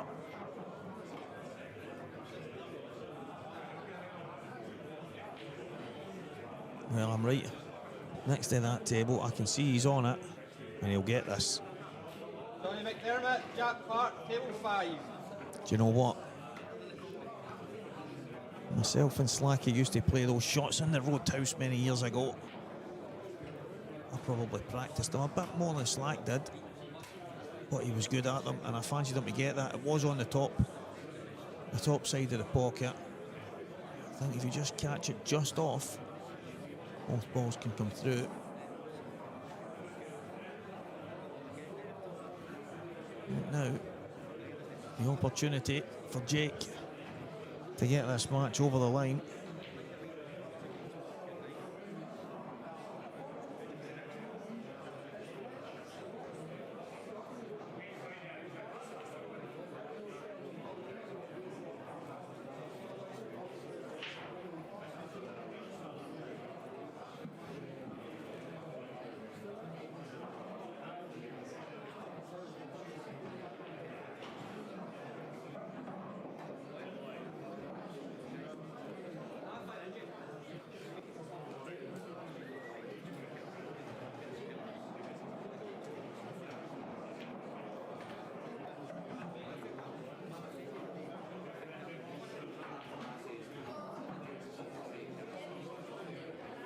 He's going to want to come straight across.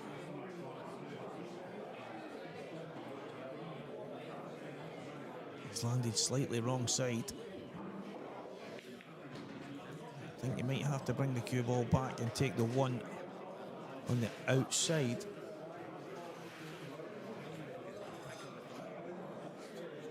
Mark Williams, Ewan Waddle, table 8. As you can hear, guys, Mark Williams and Ewan Waddle, table 8. That will be a classic.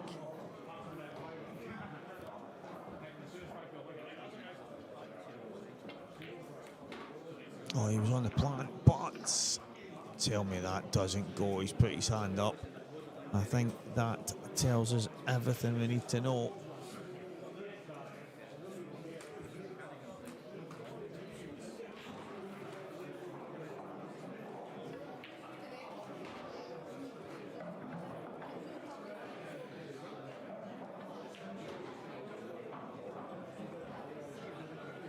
And on the other stream, George Payton on a finish. I think he's landed slightly straight on his last yellow, but he's got a chance. He's going to have a tough black. And if he doesn't get it, I wouldn't be surprised the way young Stephen Allison's playing that he doesn't get over the line. Gio Edgar 4-0 in front now against Sean Michael McGiff. McGiff gonna have to dig deep in that one.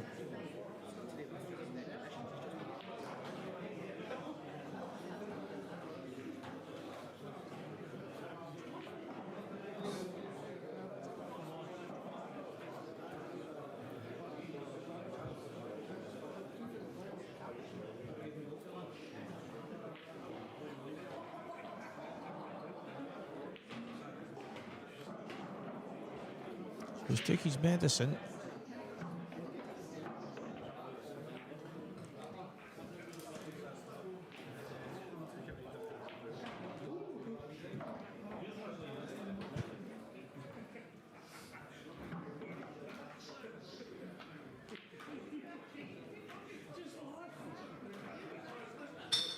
I think he's on the gap to the one at the top left. Now, it's not ideal.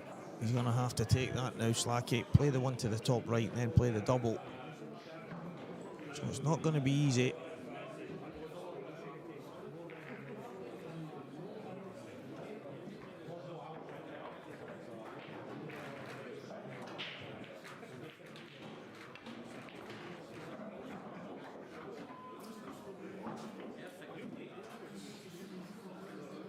Wow. I have to say, I'm a little bit surprised at what Slacky's just played there. I think he'd be the first to say that wasn't what he was playing.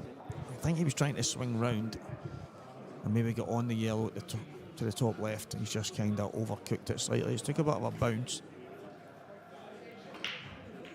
He just caught it too thin. Yeah, I just watched it back. He definitely did. Caught it a bit too thin, and then when he flicked the red, it's landed really awkward. A fantastic double, Chris Slack. Fighting back.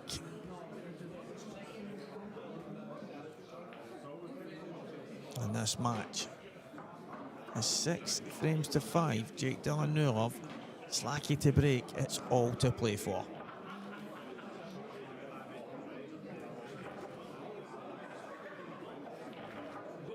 That was a bit mad, but that is Slack at his best.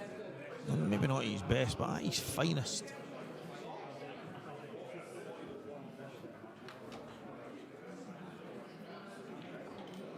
I have to say, a bit of a shout to John McLaren, who's playing Liam Dunster. It's 4-3 Liam. John is obviously having to play at a very high level to hang with Liam, and he's doing it so far.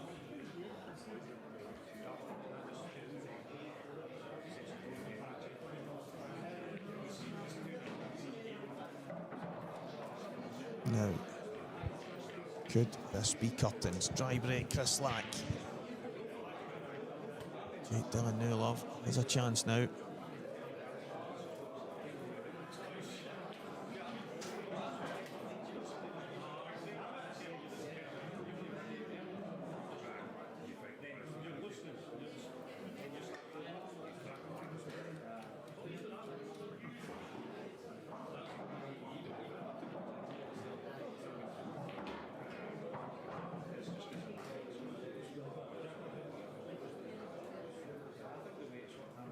Just how he starts here.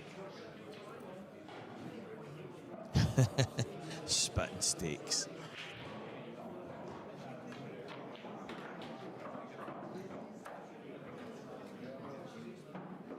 I think this is a key shot. If he's got enough to get the yellow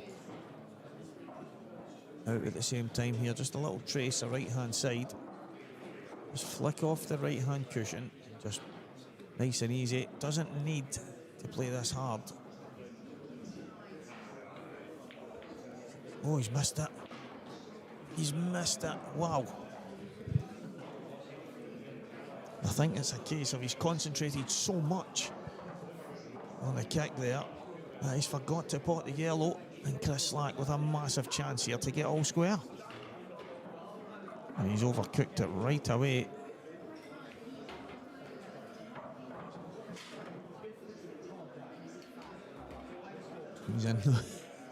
He's in no man's land here. I think he can take the one to the top right. He's going to lose a cue ball. Needs to watch the cannon off the yellow in the middle pocket.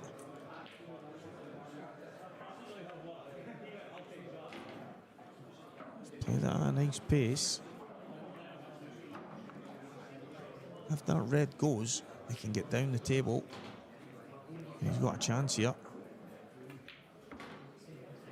Needs an angle, needs an angle. I don't know if he's got one. Might have to screw back off the cushion and through the gap of the yellows. I don't think he's got the angle he's looking for.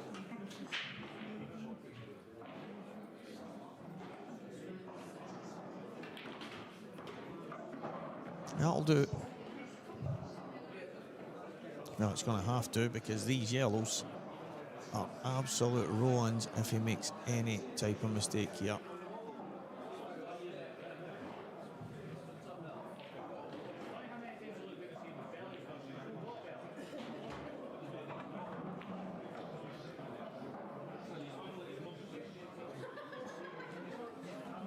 Yeah, I think he's just maybe a slight miscue or something there. Cue ball definitely didn't go where Slacky was aiming, there is no doubt.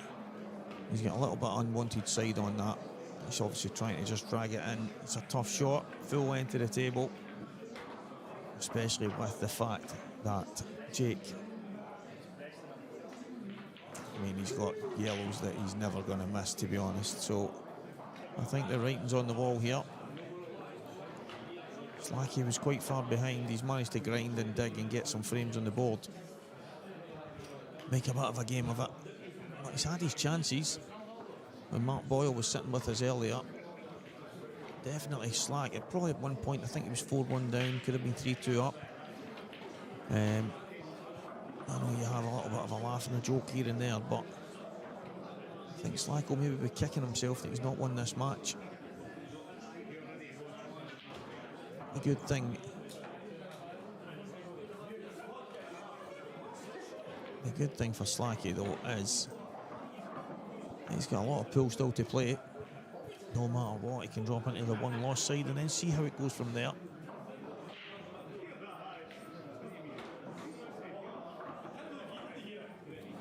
And it does look that this one is about to be over.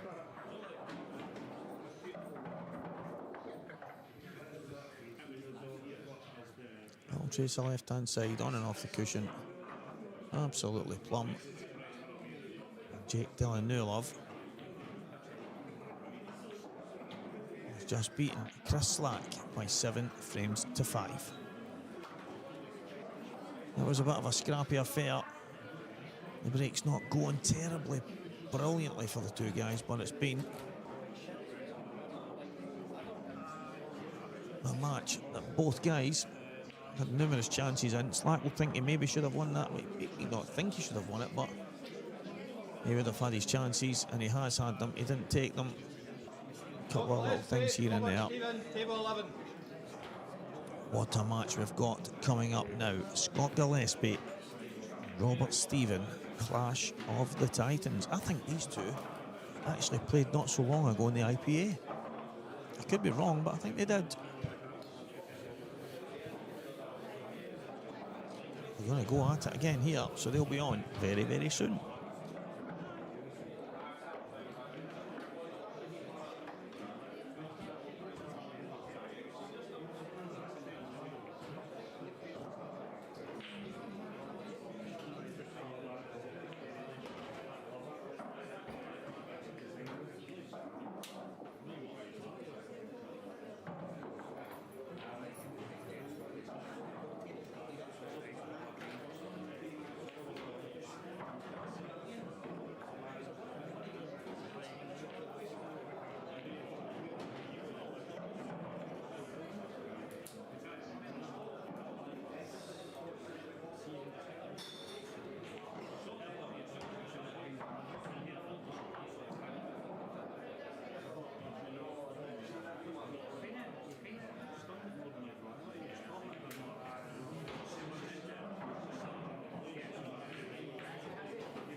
Back, guys, I am back. Wow, I've just seen one of the greatest breaks in my entire life on the other table. Mark Boyle, if you get a chance, go to that other stream and see this break. He's knocked in 4 reds and a yellow. And he's, wow. I mean, I think the likelihood it's done.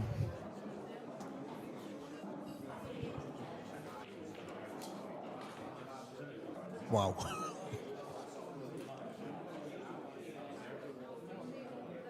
He's got one shot to play, Boyle. Just to let you know, guys, he's played it. Good chance that one's done. Yeah, stark contrast to the break that we've seen here.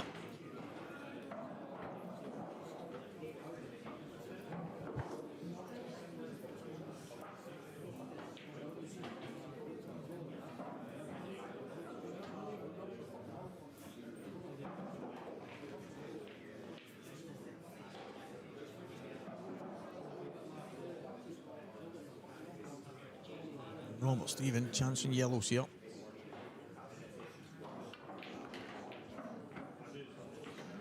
It was a correct shot to play, just had to play it right.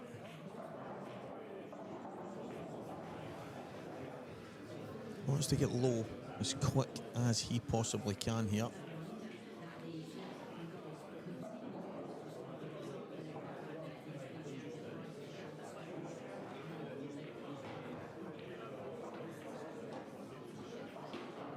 Yeah, Mark Boyle on the other table, guys. If you get a chance to go and have a look at it, please do.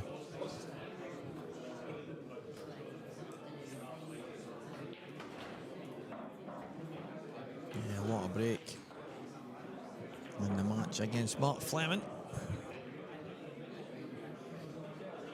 Unbelievable.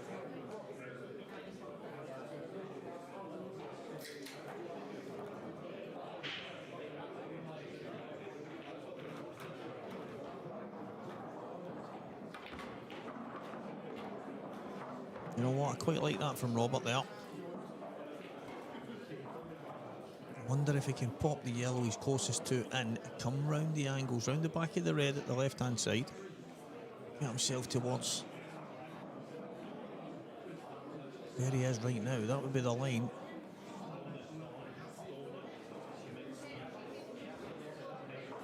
If he can, he's going to have a chance here. He's played it pacey. Played that very, very aggressive. Maybe thought he could get some kind of kick there, I don't know, but I think just dropping that in. Maybe the angle wasn't as good as it looked like on the screen. Maybe he couldn't hold.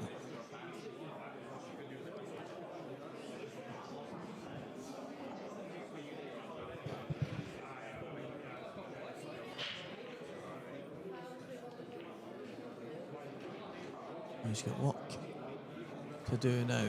Scott Gillespie's definitely become a massive favourite in this frame. David Gillis, Paul Davis, table 1.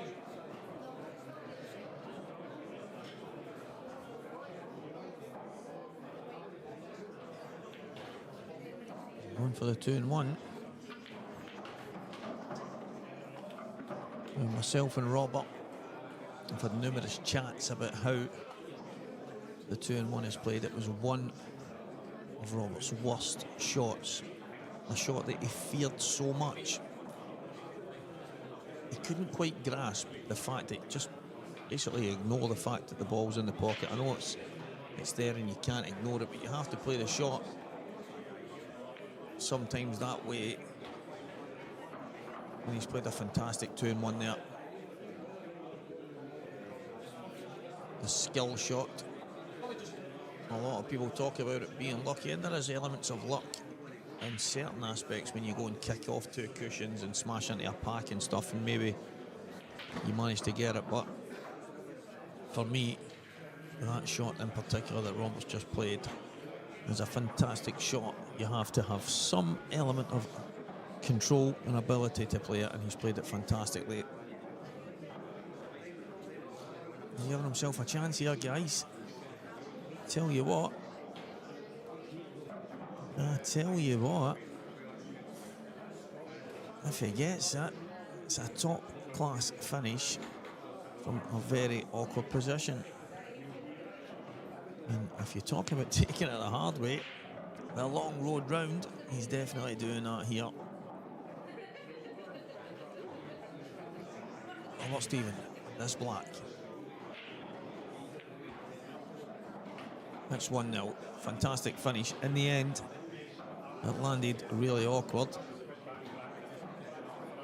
And he's nailed a 2-1. And he's obviously telling Goobs that that's the worst shot in the world for me. I hate those shots. Blah, blah, blah, Robert. I know you've been practicing them, son.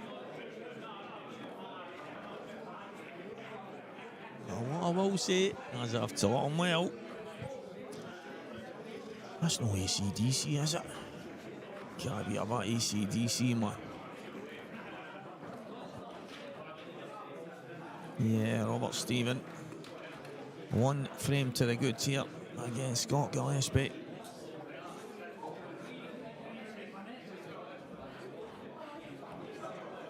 Mark Fleming hit instantly back against Mark Boyle on the other stream.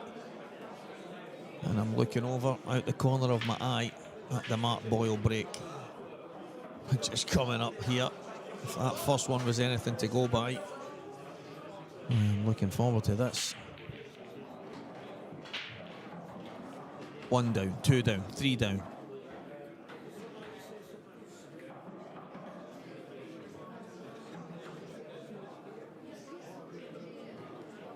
Three balls down for Mark Boyle. However, he has landed in the jaws of the pocket behind the red, so not much to play on. And Scott Gillespie smashes them open here.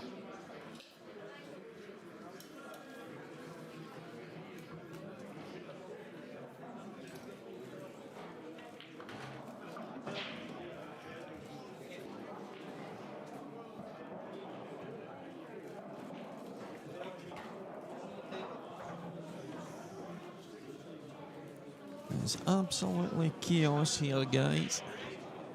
We've got Liam Dunster standing on the outsides. Preston McInnes looks like he's just crawled out of bed.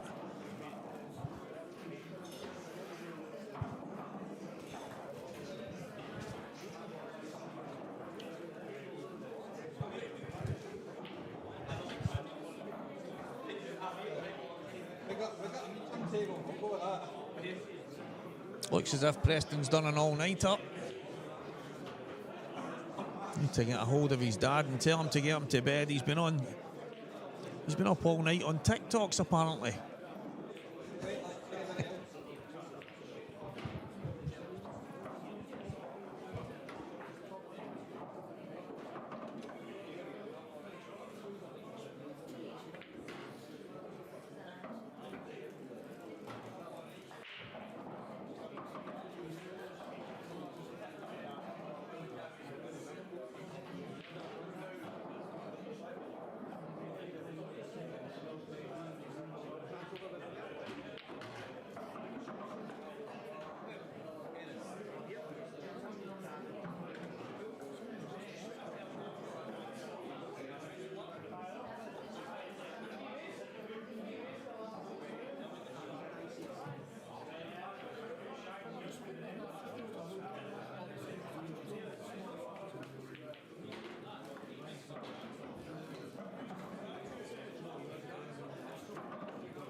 Sorry, guys.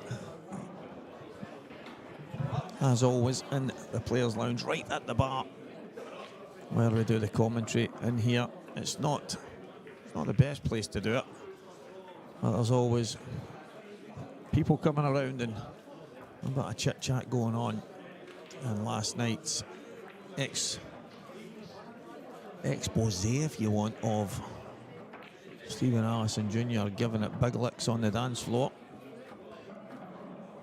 for the bingo prize is doing the rounds. So I'm looking forward to seeing it myself. I'm sure it'll be getting posted by the Lola's Pool Party crew at some point soon. Maybe in a day or two. So I'll look forward to some good fun there. Robert Stephen down the front. Well, they don't open very good. He's got a ball, but there's no doubt in my mind those balls weren't as tight as they could have been. And unfortunately, they didn't open great. But he's at the table. He's got a ball, he's got control. Mark Boyle, 2-1 in front. That match over there set to be a dish fest. And what can the two guys here give us? Roberts tried to screw into the bunch.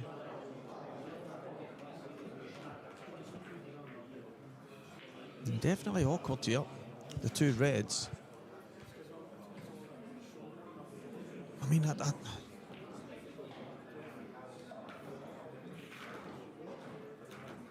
I'm not 100%. I was going to say I'm not 100% sure he can get into it here. Yeah, it will be the minute I get, the minute I see that video posted, guys, it will 100% be posted on the page with maybe a few screen records and some voiceovers. Do you know what? 100%, guys. I'm going to do a voiceover commentary when I get my hands on that video. So I'm pretty sure it's going to be something special.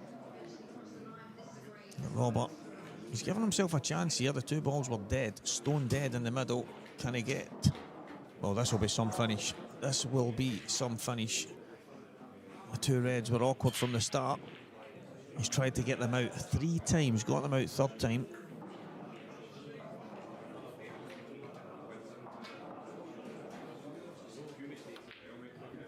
Oh, Robert.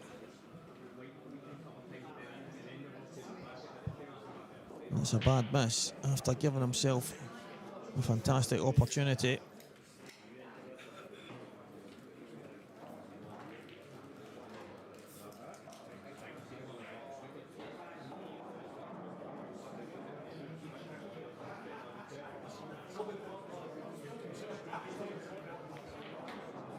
He's in off. Yeah, he's tried to move that early, and I don't mind that, guys. I mean, I think everyone here, if you've got the chance to get your balls into position early, you're going to do it. It just looked a touch too thin. And obviously, Gibbsy would have known better at the table, so the angle's obviously better than it looked on the screen. But he's just not got into it enough, and he's ending up going in off.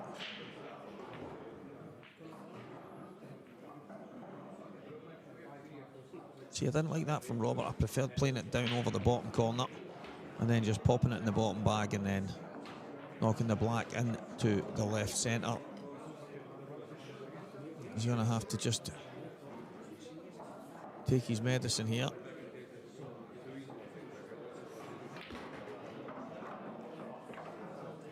And then Robertson off. And he's given the frame. Well, that is a surprise.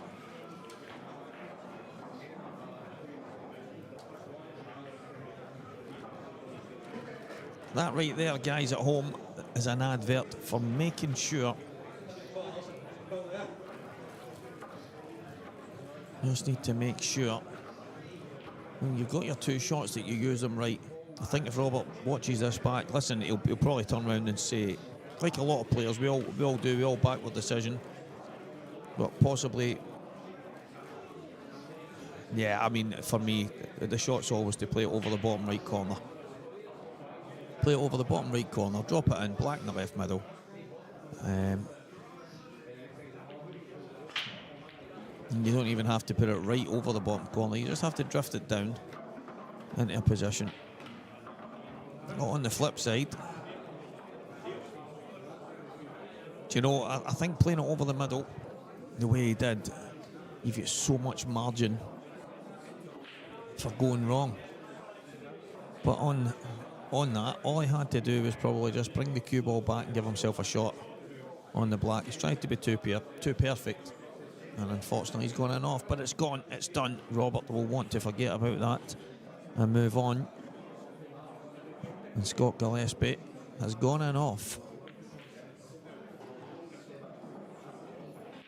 and given a chance to Robert, which he's already made a little bit of a mess of.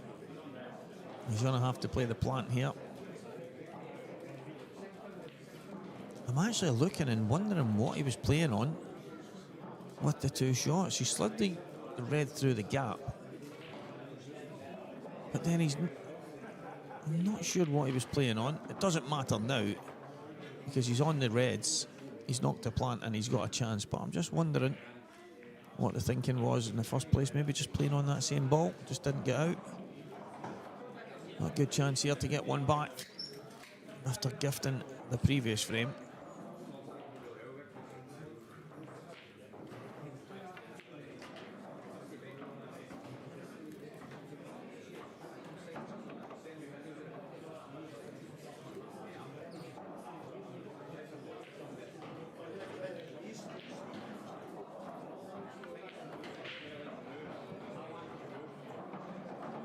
Yeah, that'll just about do it.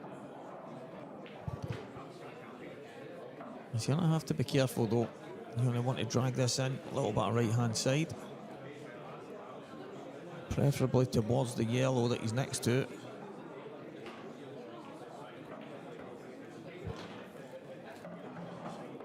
I don't think he got enough side on that because the angle doesn't look great, but I think he can maybe just push through off the cushion and out. Yeah, he could.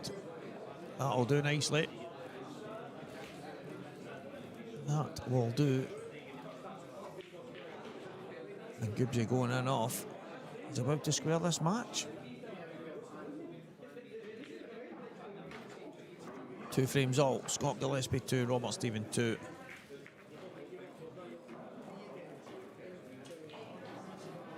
And Robert Stephen will break in frame number 5. Some of our scores just now, guys.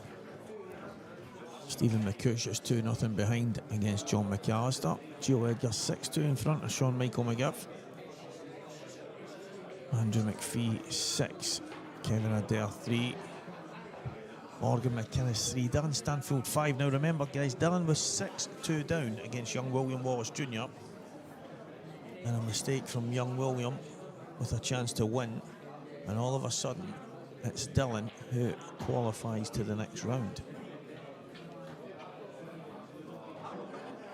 However, he is playing some fantastic stuff. He's 5-3 in front of Morgan McInnes. Johnny McDermott 3, Jack part 2. Jack beat myself in the first one. Wasn't pretty, but it's one of the matches. You try and get yourself through, you steal the frames and you move on, and he is 3-2 behind against Johnny. These two have had a few practice matches over the last while as well, so young Jack playing a lot of pool. So he's got every chance here. Not back to the table that we are currently watching here on the stream. Robert Stephen, Scott Gillespie. On the other stream, Mark Boyle, Mark Fleming. I mean, what a Scotland A team that would be. Add any other player to that 4, and you've got one hell of a 5-man team. 4 of our current IPA professionals that reside in Scotland, all going head to head.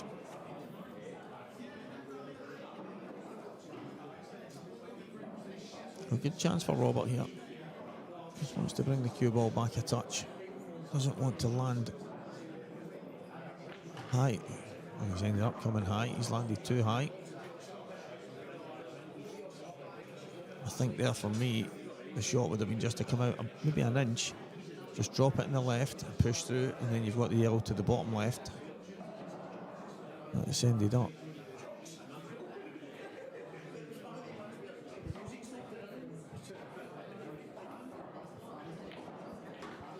He's got it to the top now.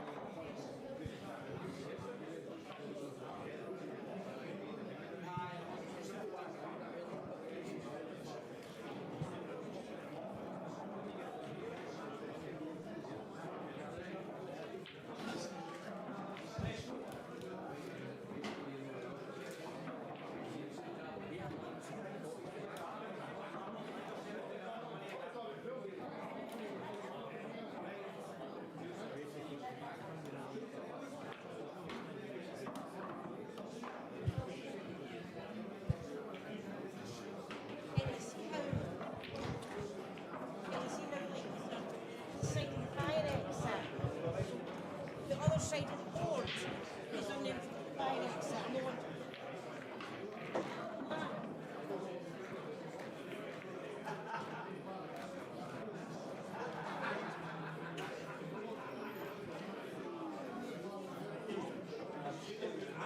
Robert Stephen, 3-2 in front. Good break, good finish. It is looking like it's going to be some match here.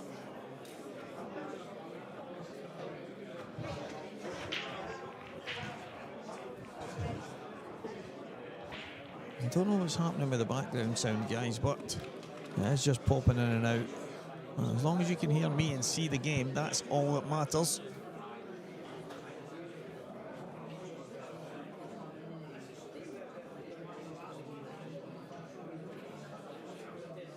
Scott Gillespie went in off last time. He's planted the cue ball this time. He's got one. And a chance. Big chance here. Mark Boyle on the other table. He's given himself a great opportunity as well to go 4-1 in front, and he delivers with a plum. So Mark Boyle 4, Mark Fleming 1. That is on the other stream, guys, but on the main table. Cheers, mate. Appreciated.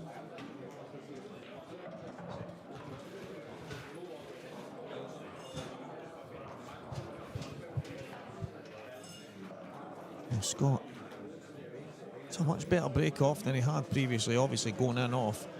Even when he did, there was a little bit of work that Robert had to do with the two shots, the one free shot, one visit, and although he managed to get there, he gave himself a little bit of work, but he's got to map these here. I think it will be yellows. I think the one kind of awkward yellow just below the black on the left-hand side. I think that's the only real kind of major issue, if you want to call it that.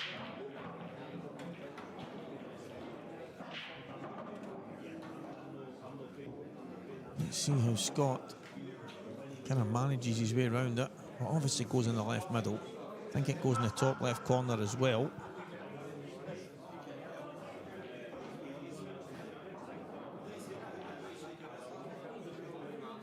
If he can get himself on the one to the right hand side of the black as early as possible, like now, he needs to be off the cushion. Yeah, he could have been doing with being off a little bit, but I think the yellow at the bottom right corner could still be the ball that gets him on that, and it could become his last ball for the black.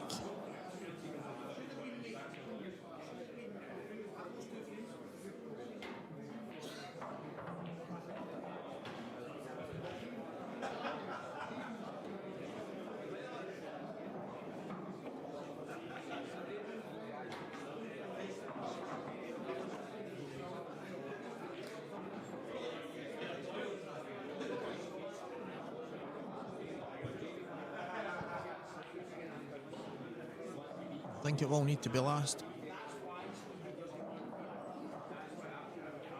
Just want to leave himself just a slight angle. He can just drop it in.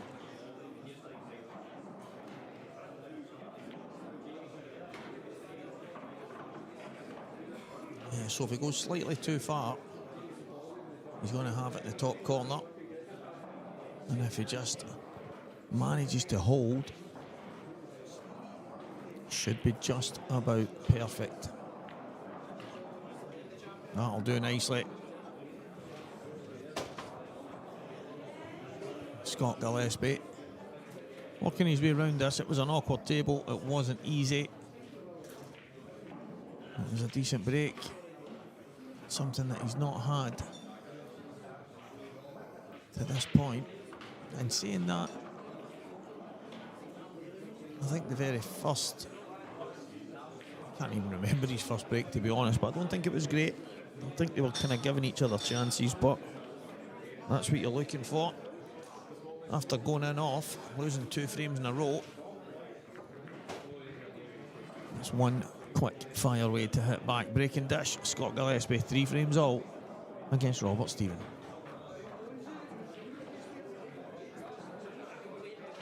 And Barry Lee taking Jamie Burnett all the way at 6 frames apiece in that match. Morgan McInnes is 6-3 behind against Dylan Stanfield. Gio Edgar over the line, 7 frames to 3 against Sean Michael McGiff. Ewan Waddle, Mark Williams. Clash of the Giants. It is 3-2 to Ewan. David Rooney 2, Sean McMahon 1. That is a match in the one-loss side. And me, myself, will be playing Davy Markey. I'll be playing Davy Markey pretty soon. Hopefully we can get this match. Hopefully we can get this match played as quickly as possible, and then I will go toe-to-toe with Big Dave.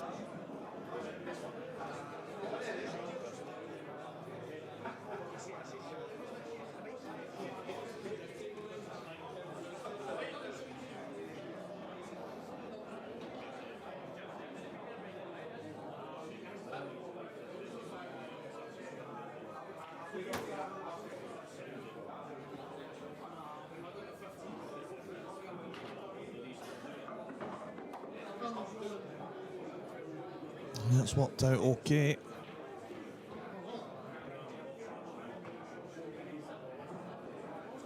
I think he might have to drop through. I don't even think he can. It's looking more likely that he's going to have to try and screw back up through the gap on the reds. I don't think there's much of an angle to just drop it in. I think he has to screw back, hopefully towards the left-hand side.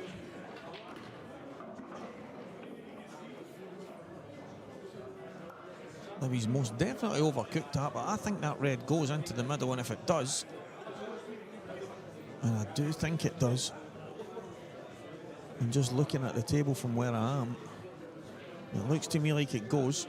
You can see Robert having a look at it.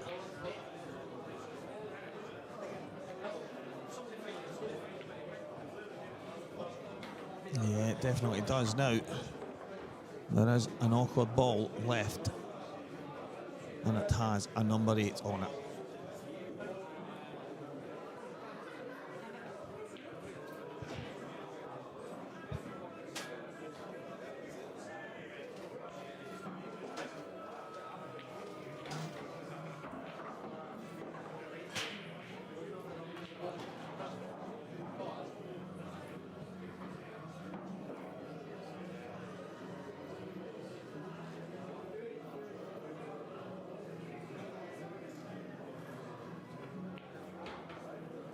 This is a big shot here. Is he going to try and slide off the black?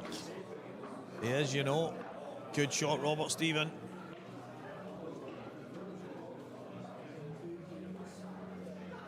Can he drop this in and just cannon the yellow nice and easy? I think he can. I think it's a natural angle. He needs to be careful that he doesn't make this more awkward than it has to be, and he is doing that.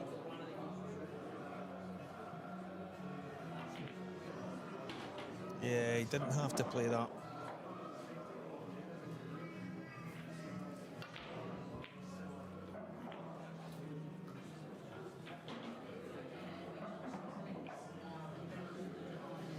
Yeah, disappointing himself there. You can see with his reaction, not overly pleased with how he's played that. But I do think he could have just dropped past it and just flicked the yellow. There's a good chance he would have caught the yellow full in the face, to be honest. But again, that is the angle we see on the screen. Robert will likely tell us that on the table it was maybe flicking off it and going in off. Who's next? That? Next.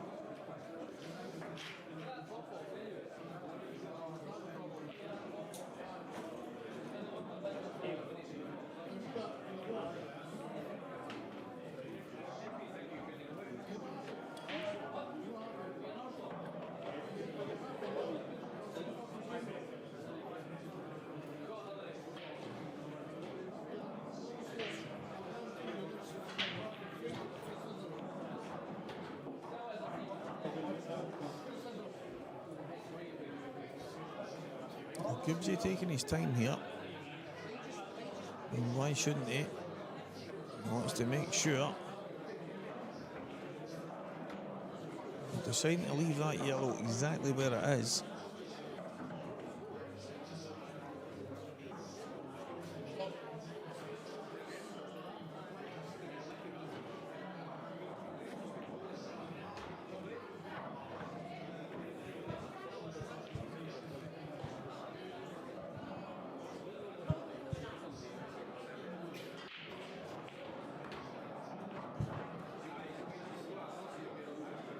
Outside yellow. Can he screw across and get on the bad one on the right hand cushion just now? He's tried to move it. He's maybe got a second bite of the cherry here.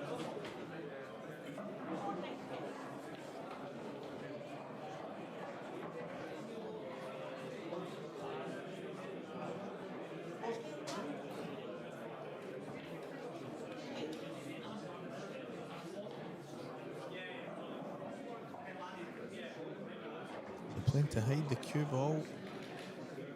Yeah, he is. He was giving Robert a little bit of a bash here, if you want. I think it's one of them that at any given stage could quite easily just bang this in. And then Big McDonald, Lewis McHale, table 6. I think the problem here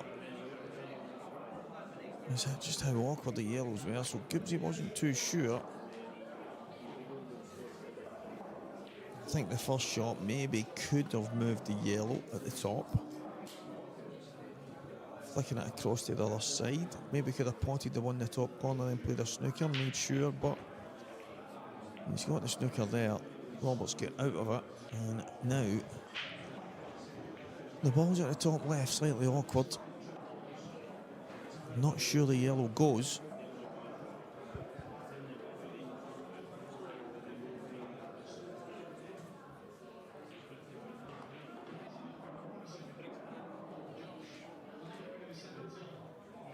I know that with the black, it doesn't look like the black goes either. The yellow, it looks to me on the screen, it's definitely dead. Doesn't go, so Scott just checking to see if the black will go. And if it doesn't, he might have. Maybe a popper just dropping this down the cushion, bringing the cue ball to the left-hand side.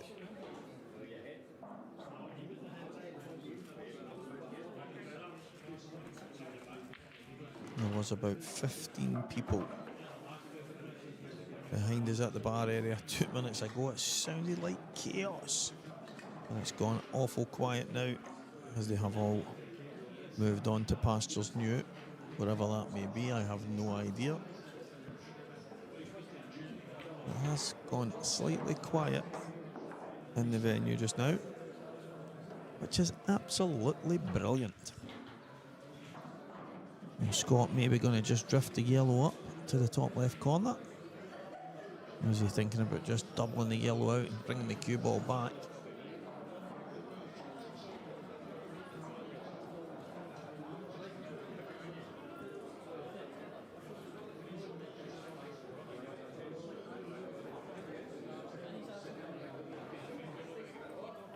Just sliding off.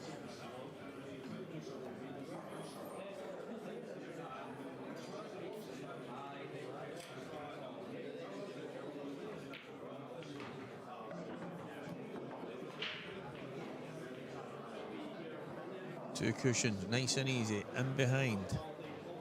Second cushion. Brilliant shot. Robert Stephen.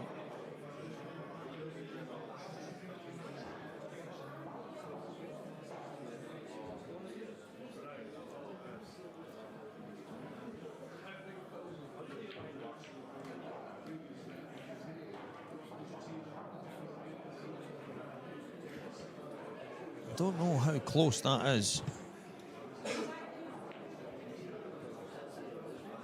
If it's touching, it's not.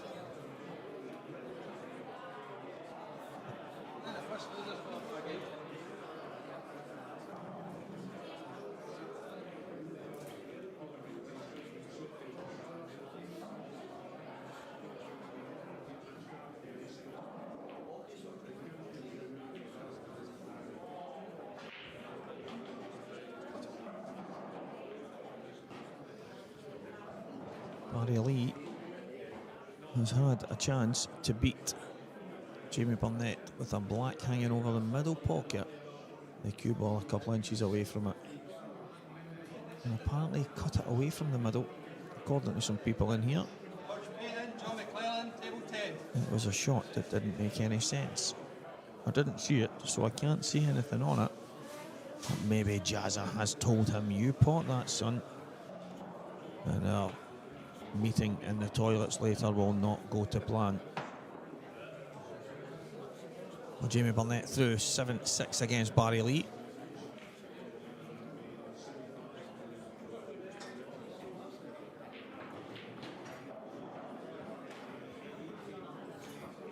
Yeah, it's all going here at the moment. None more so than the 2 stream tables. Both of them on frame number 7. Scott, yellow across the top. Drops it thin, gets it.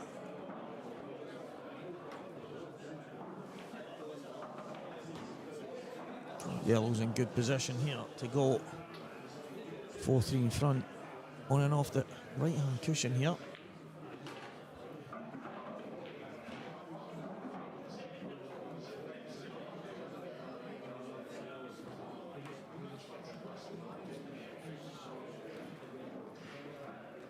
Absolutely perfect to get himself up the table for the black, and it is going to be 4 frames to 3 to Scott Gillespie here against Robert Stephen.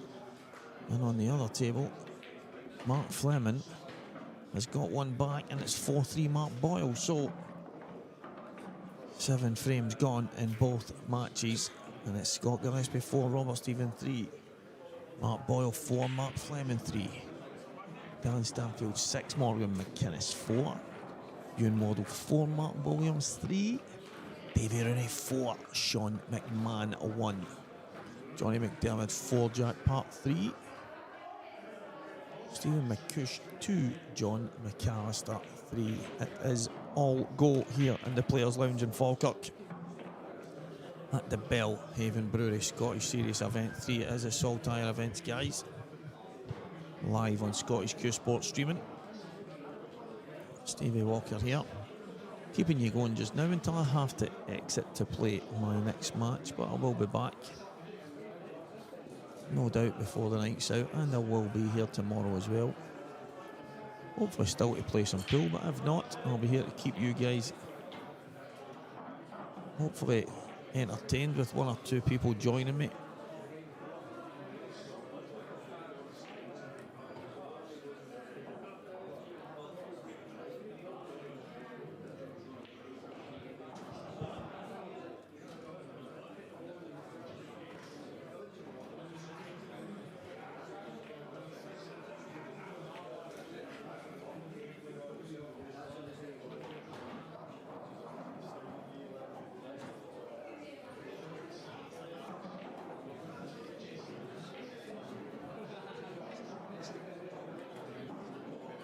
So Scott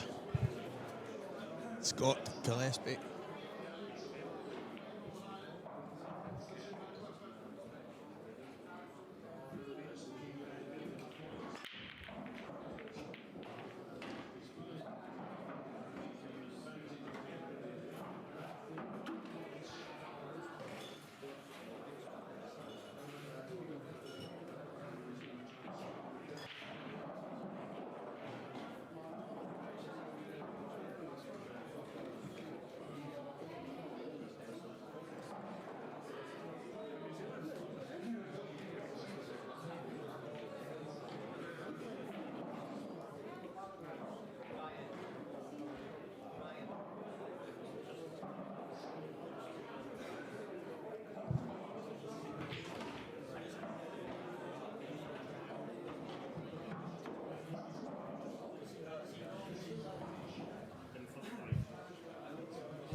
bit of an untidy table. Bottom left-hand corner, slightly awkward.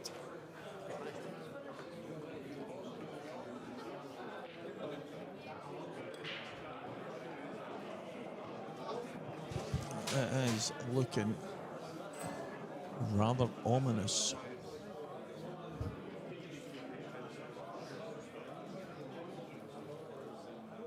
And some of these matches that I'm looking at on the outside table, there's chances galore all over the place. And as I say, quite untidy here.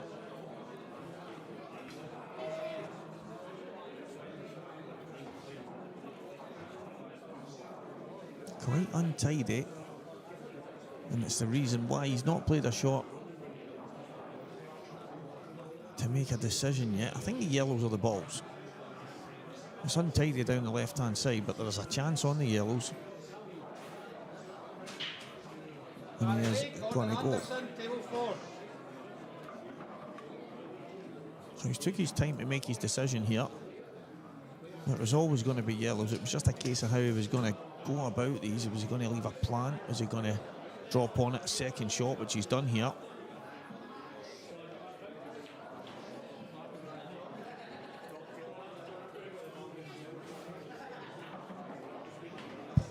And just after his lunch there, Mr. McGiff is joining us. Hello. How's it going, son? I'm good. How are you? How's the pool going? It's alright. I played well, decently well my first game, and I just beat off Gio that 7-3. Oh no, it was. Red. And how many frames? 10 frames, or maybe a zillion chances between us. So it was fun. Aye. Well, what would you play here, Stephen? I think. Would you go twice across, or, or do you just yeah, I think leave that's it to just last on the bottom cushion? I think twice across probably better. yeah, definitely. Just because you can't, if you leave it to last in the bottom cushion, then you have to get straight on the rail. I mean, but he could go twice across back onto the one on the rail as well. See, I quite like that as well. Obviously, I think if he does take this, go twice across for the one at the bottom, then I think the one on the left-hand cushion probably becomes your last ball. Yeah, I like that shot better because it's just a pot in the rail in your last ball. It's just a trace of left, kicked it. So I don't like that because you're relying on some luck. Yeah, I mean, I think if he's confident, he just plays a shot. Definitely. And it's been one of these games up to now, although it's mad because there's been a couple of breaking dishes and reverse dishes and stuff in it, but there's also been some kind of loose stuff from both players, do you know what I mean? So Yeah, it's not exactly been... Yeah, just a bit scrappy. Yeah. But that's kind of how that shot was there, the way he's played it. Don't get me wrong, you expect to be better, but it's never guaranteed. We screw back and play it off the red here. I didn't think he could get out as clean as that. Yeah, it's a good shot, he's played that well, actually. Made that bite, for sure. I think the fact that the tables were only done a few weeks ago, it's still got that little nip. Oh, were we? I wasn't even... When was the last time we were done then? Was it the last event? I'm not sure. It was when I was speaking to some of the guys earlier that had mentioned, but then the table I was on looked decent. Yeah. So it wasn't like it.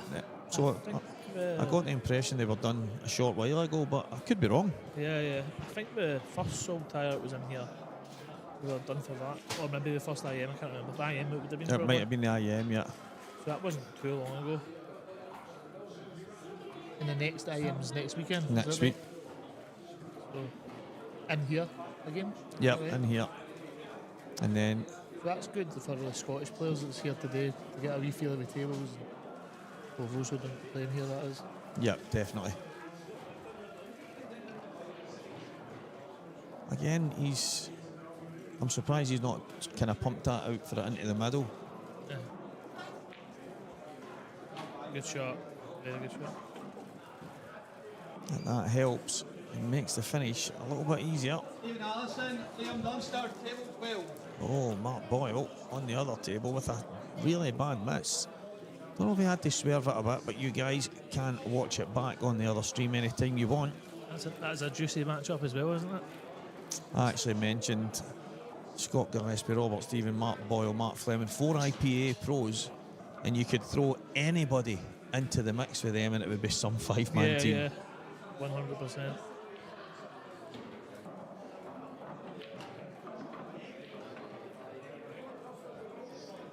Five, 3 is the way it's looking here.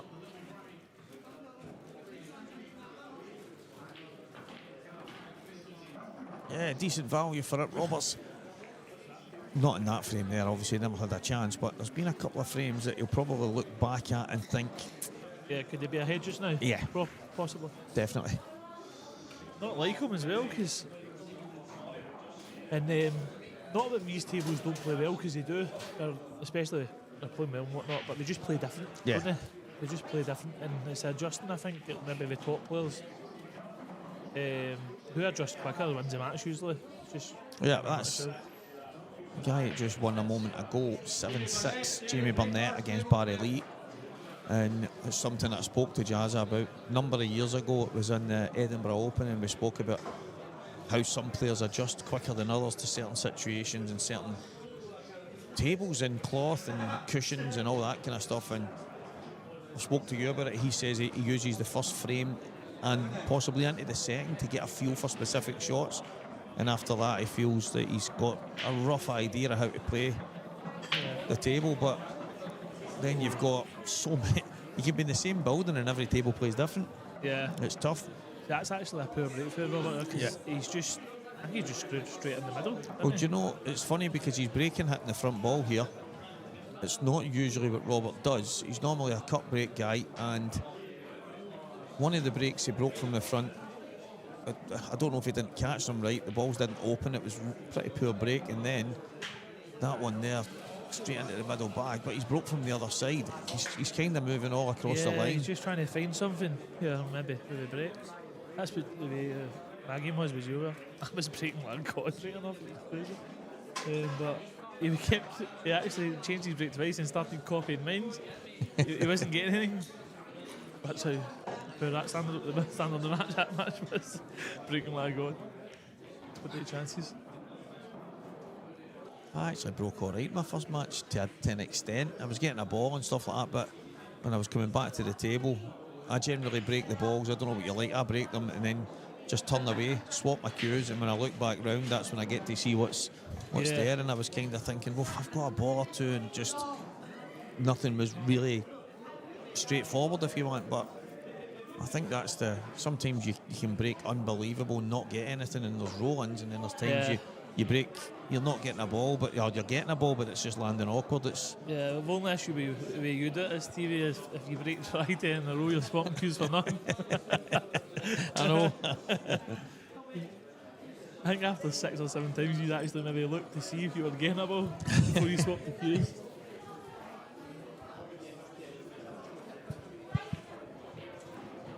Chat's a wee bit quiet, isn't it? Dude? Yeah, There's not a lot of... There's the odd little bump here and there. But if you want to interact, have some questions or fire trivia them stuff, across. fire them in there, and we'll try our best to keep you fully engaged. So what's your... Oh, obviously 2 shots. Aye, screwed in off, that's right. It's one thing I've noticed here. Obviously, Scott's the ultimate competitor. That's the way he is. He'll battle and battle and battle all day long. And I will say that he's probably took a wee bit longer than I'm used to seeing him. And it just, I think it's probably a testament to what it means to him. Trying to make sure, but he has definitely been given the frames serious attention. Yeah. So he obviously wants to open this really quickly. Does he do it now? Can he do it? Like Blackfall ball tip, I think. One yellow to the corner, just into the black, nice and easy. Once he catch it, low. Oh, He's going to have to He's kick alright. it again. See what you're saying. Obviously, that is straight away what you think first of all. That just put us half over black. But does he have to do that? Like, well, he could leave it to obviously he's got I was going to say he could leave the black to I was last. gonna say- He needs to leave it to last, but he can leave the one over the left middle to last and drop down and drop on it into I the. think because he's so, as you say, he's so plumb on it here, he's just going to Yeah, nice I and think, easy. I think he can control this. Yeah, perfect. The only thing is, Probably played that a bit harder than I thought. yeah, he's got it out for the middle. He didn't need to, think you not? No. I think he was just concentrating on getting the white through a wee touch for the middle. So you just maybe roll this in, roll through to Ian on the corner. Or go middle.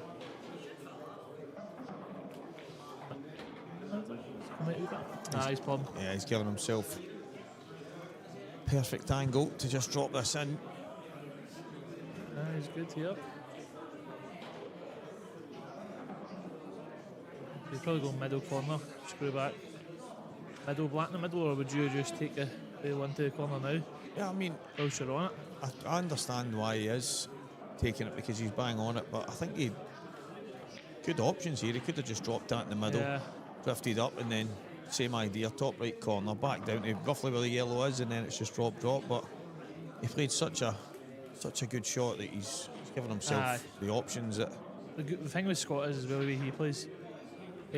Once he gives the silver line here, he'll just do anything but shot. Yeah. Like if he gets by the red, even down to the bottom cushion, I think he's on the black if he's in that line. You know what I mean? Yeah, exactly. But he's obviously plumb. Starting to get a feel for the table, I think.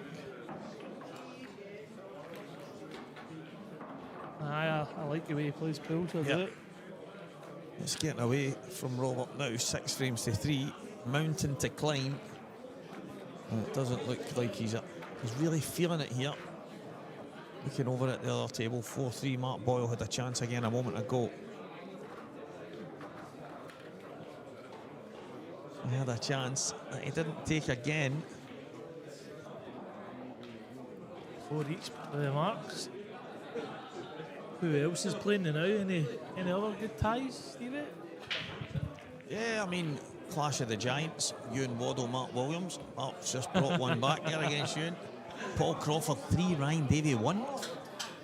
Johnny McDermott 6-4 in front against Jack Park.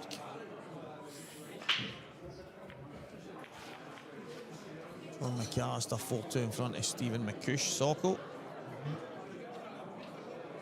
Chris White. Who's Chris White? I think he played well actually. I was watching him well. He had a lot of dishes. Where's he from? Where he's from? He's for the Livingston areas, you know. Is he a decent? Must be decent. He's all right. Mad Whitey. White. I'm sure. Did we see on the other He's sick. table? Was it He's John? sick. We see John McGinn beating Liam Dunster, did we? Oh, it was John McGinn beat Liam. No. It's just standard for. Oh, sorry, no, it was a John rank. McGinn. That was a ranked tournament. That was when he went up to Liam's to practice with him, didn't he? And he taught him a lesson. Only kidding. Liam standing right next to his guys. John McGinn sitting watching the now, going like, I don't even remember going.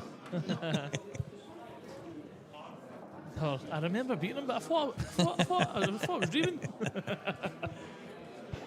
Scratching his head, wondering if it really happened.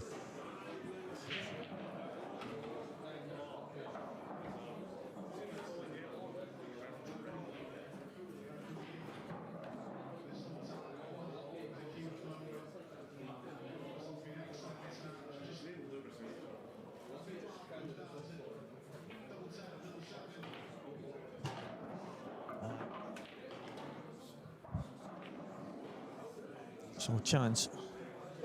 Robert's going to have to take every chance he gets, to be fair. So Is it still open table? he's reds, I think, yeah. Red. Oh, he's in good shape, I think.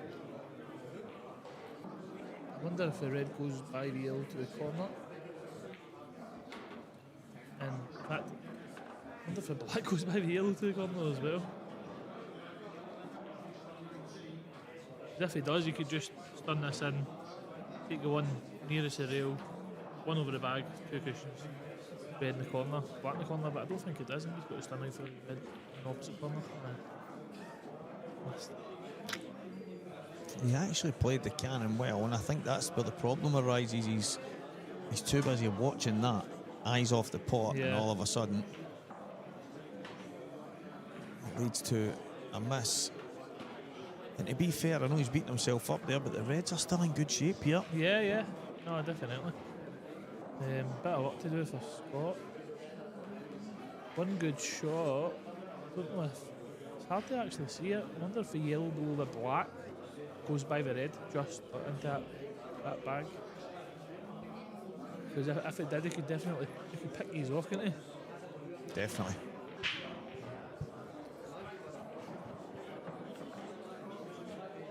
Two yellows at the right hand side. Can he get over there right now? That's what he was thinking. Good shot. He's played it really well. Still tough. Yeah, I wasn't 100% sure he had the angle to play the shot he played, but he's played it well.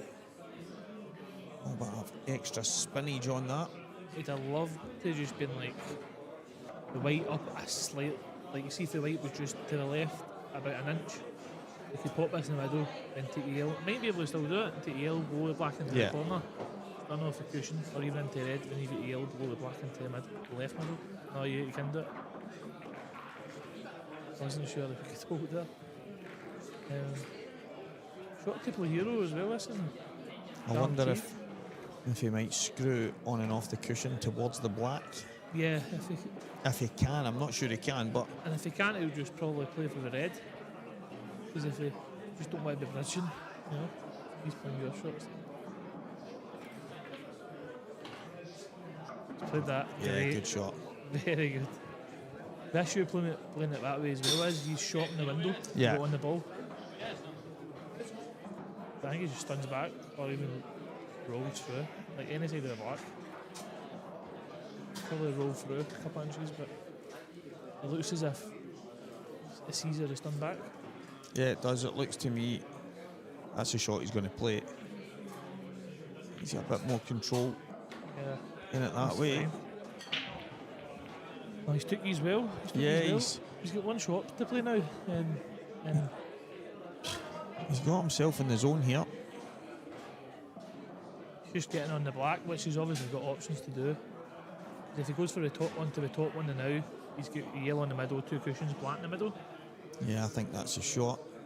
He's obviously got this. Can he hold? He's fine. He wanted to be low Yeah, slightly. he did, so that he could get the angle to just come to Just the on right hand that. side. Yep. Can he still get it? No.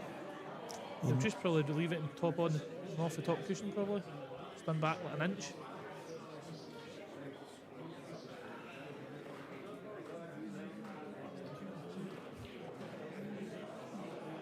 Yeah, it Yeah, is. stun back like maybe an inch.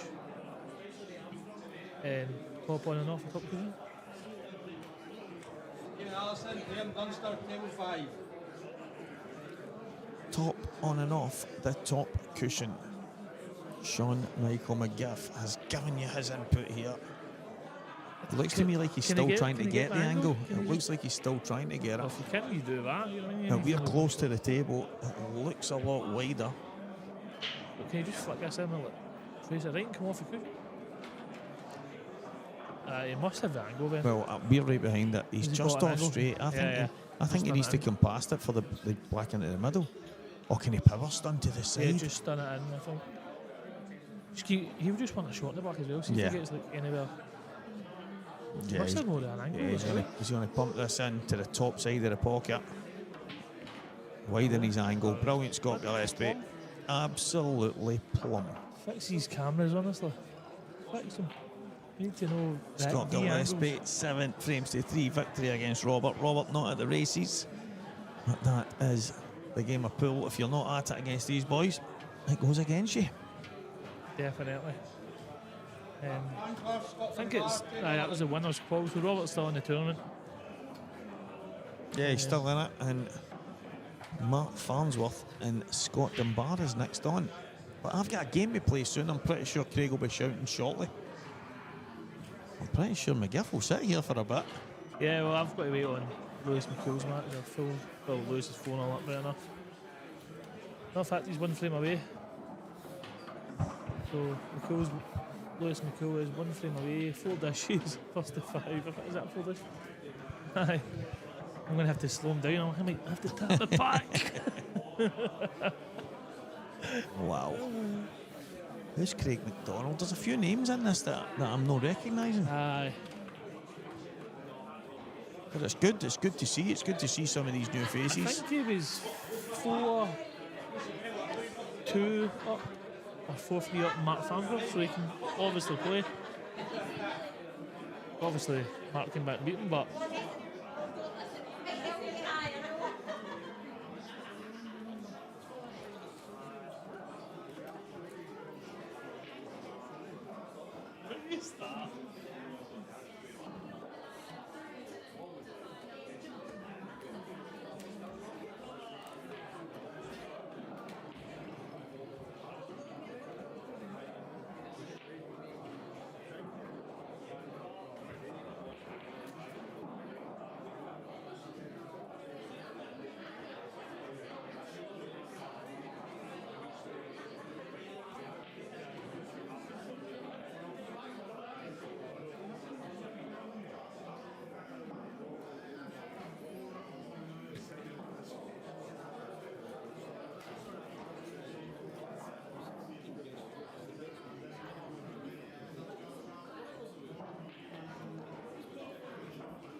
Mark Farnsworth versus Scott Dunbar now.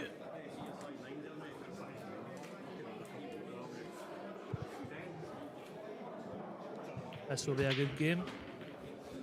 Scott coming off the back of a couple of decent wins. And obviously Mark, everybody knows Mark. So it looks like yellows here. Scott will just mop these in. He's quite a quick player.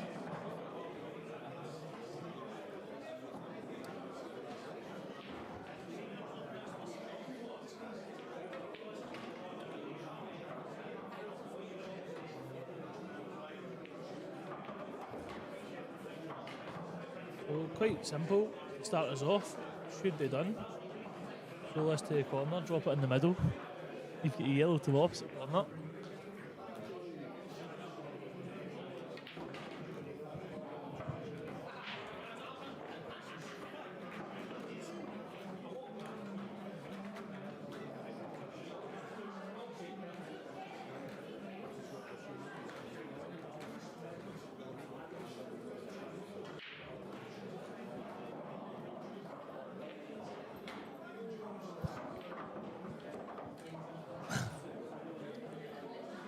done this in.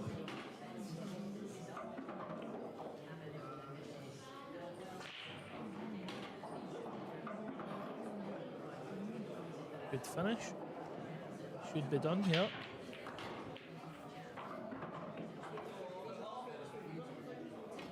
Scotland Barry plays a wee bit like Michael Rhodes. I don't know if anybody knows him. A lot of these will do. Who watches watch for IPA and stuff. Same type of flow as him. Speed.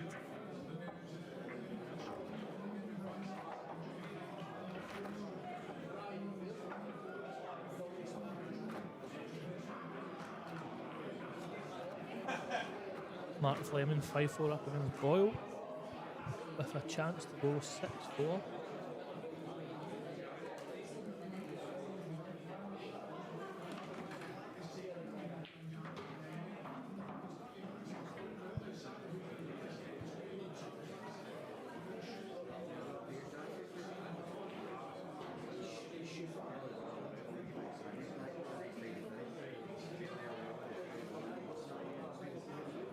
Paul Crawford 4-2 up against Ryan Davey. First to 7.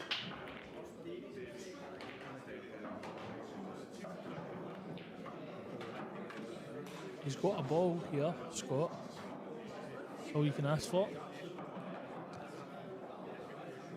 Sounded a better break than what the layouts ended up. I think he'll still go game. He always quite an aggressive player, Scott. Obviously Reds, forced into Reds here.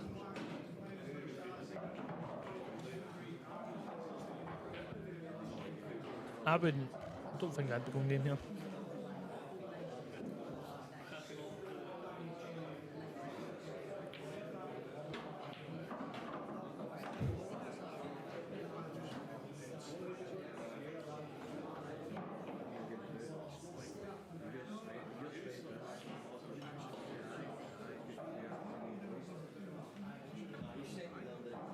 Let's see if he opts to slow down or try fire us up the rail and come twice across into the park. This shot will tell us what his plans are. He's going to make a double as well.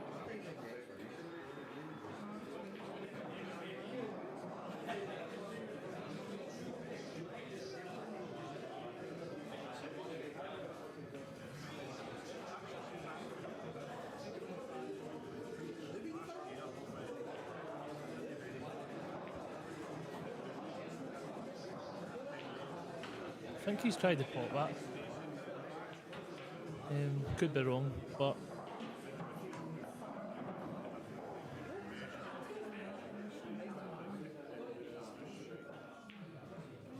so Mark, I think he'll just play a containing shot here. Take this bag, safe, decent white.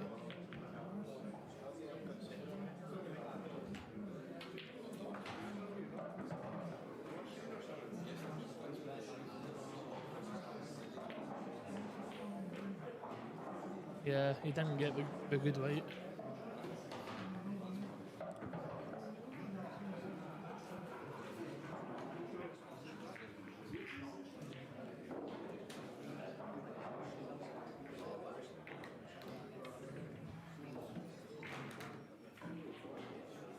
Not the best of shots there from Mark. Scott will just tuck him in now.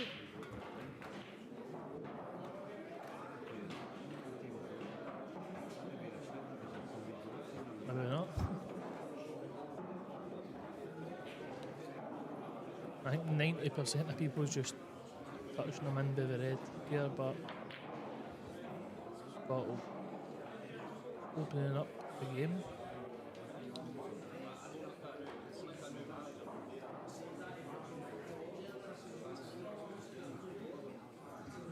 That Fleming's run a really tough black here for 6-4. For anybody else who's got two screens up or obviously wanting updates on the match.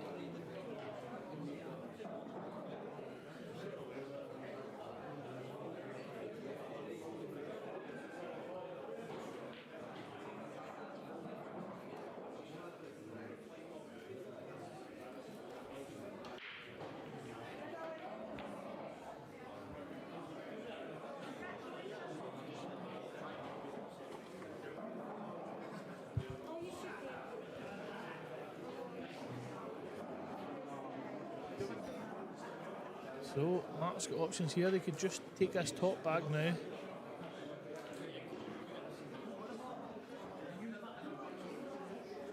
Play the yellow cushion. Kill the red. Try hide the white. But it looks like he's been the double here. Surely not. Treble maybe? This is where like, these top players can somehow find a finish. I would not even be thinking about it myself. That's exactly what he's doing. He's actually tried. So he's tried to drop that in there and leave a really good angle on the yellow to the top corner. Cannon into these balls. He knows David Rooney, Jack Park. any sort of contact on the yellow down the left obviously plants the red. Obviously gives him control of the frame. By Martin, Robert.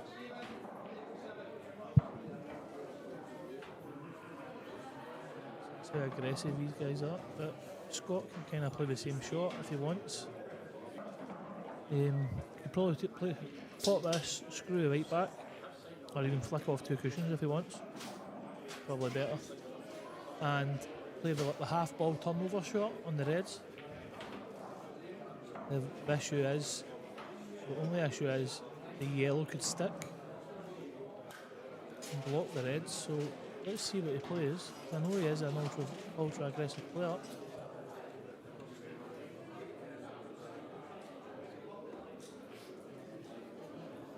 If he had an angle, he could also screw it to the bottom cushion and again just tuck him into the corner. But if he was going to play that way, I think he would have done it really early. So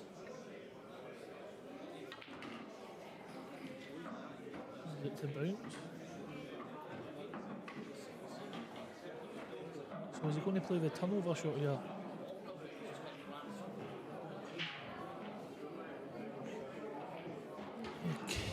The issue here is you need to give it a good bit of pace. You're relying on luck, but pool's a game full of it.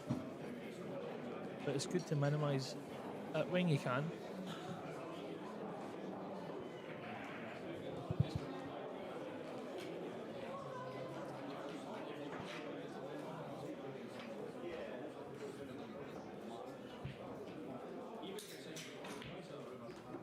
Play the double.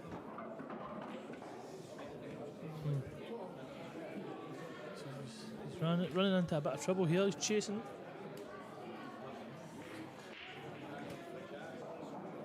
Don't think the red's plant at all. Free ball plant, I don't think it's on. But it might be. I'm just having a wee look around here.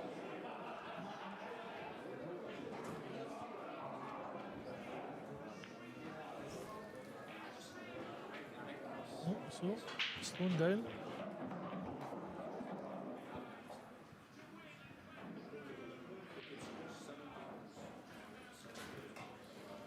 So 5 each with Boyle and Fleming as well. Mark Fleming did not get the black. It was very, very tough.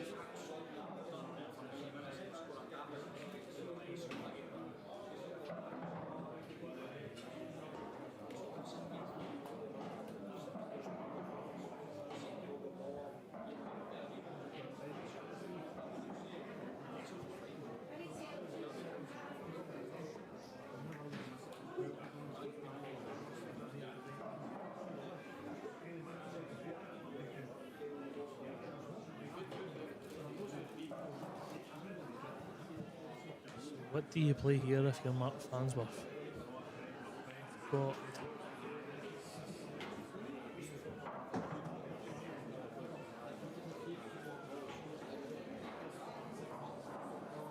you can obviously hide the white somewhere at the top right of the table, but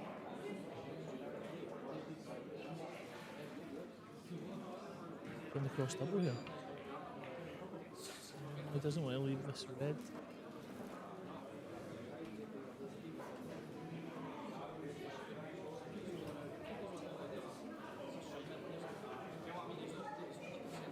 He wants to cover the red, obviously, at least half ball, but I don't think he has done. I wonder if he can double this.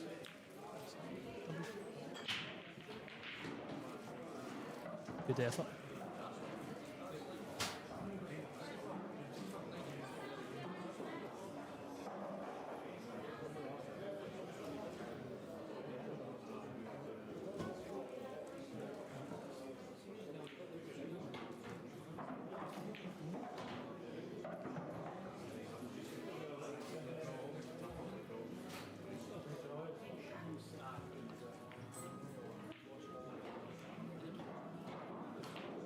Good shot for Mark. Hands off.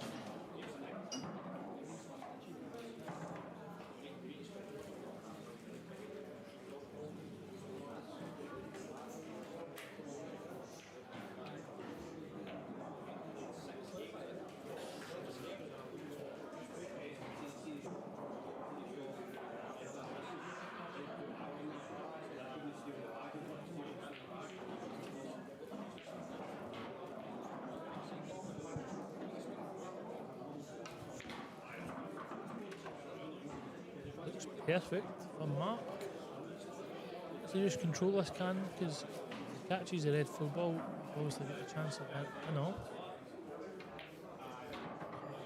Nice and easy. Played it perfect. It's a great shot.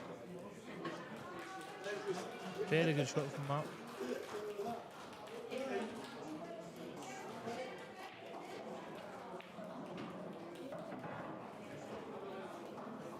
Another great safety.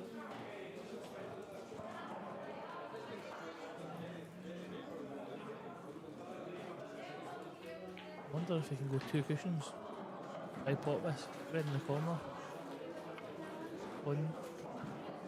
Oh. Checked a lot there actually. It's a possibility he was expecting it to slide a wee bit more, but I don't think the slide's massive anymore. Cloths are new, but they've not been on. They've been on a while, so obviously when you fit this new cloth, it's very, very slidey. They're not like that at all. But now I think there is a slight slide.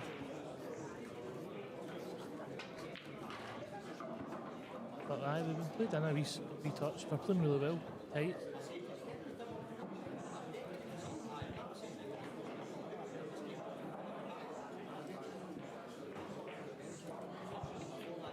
Mark will just connect the dots here.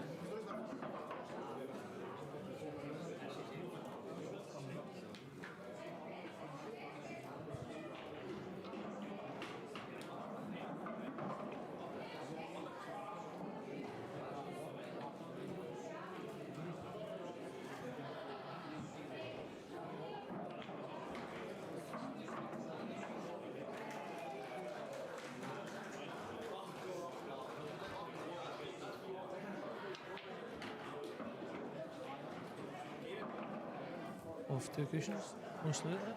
Mark. Perfect. Come in. Mark, oh.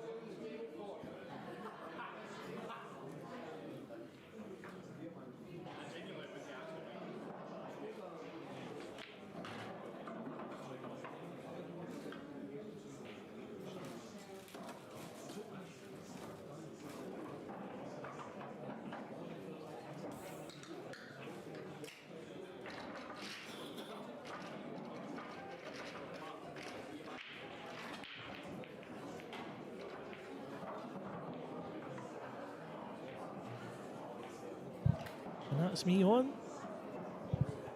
Guys, I need to. I'm sure someone will be joining shortly. I'll try to convince anybody.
Oh, deciding frame, Vince Kenny, Scott Dunbar. Back on the mainstream table. Oh, he's got the yellow kicked in, he's giving himself a chance.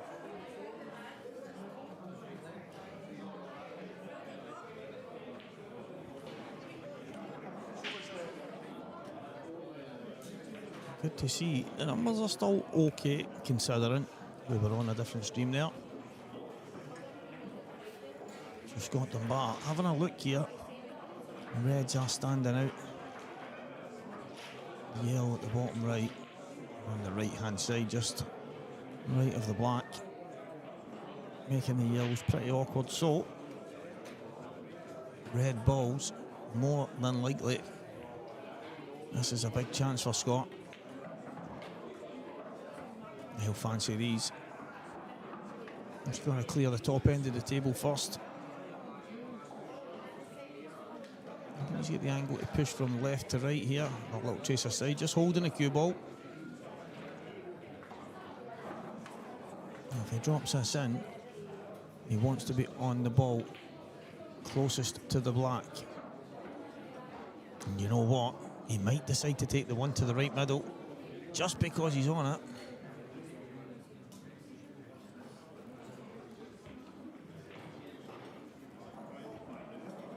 Having a look at the table, and he can just nip it. And he's changed his mind. He's not changed his mind, he's decided against it. I have to say, guys, I think he's given himself work to do here. He's going to have to drop this in, push towards the yellow, and then play the one to the bottom right corner, and then try and get out for that red that I suggested he should have taken while he was on it.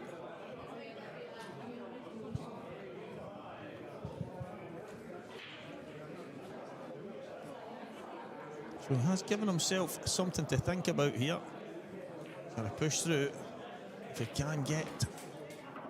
Yeah, big mistake there.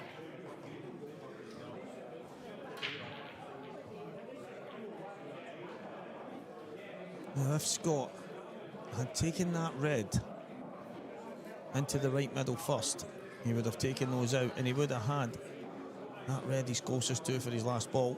But unfortunately, he had a look at the gift horse and he didn't take the chance, and he's now looking like he's going to hand a frame-winning opportunity to Vince Kenny. The Scott McTominay of Poole.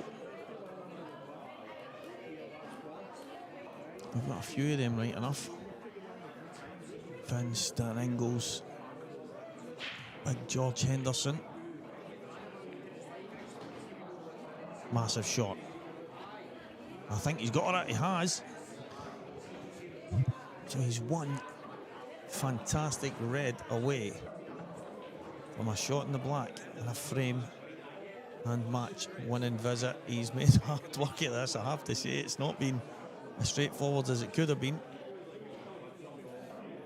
But he's got a shot. Just wants to pot the ball. Don't do too much with the cue ball. Take him down.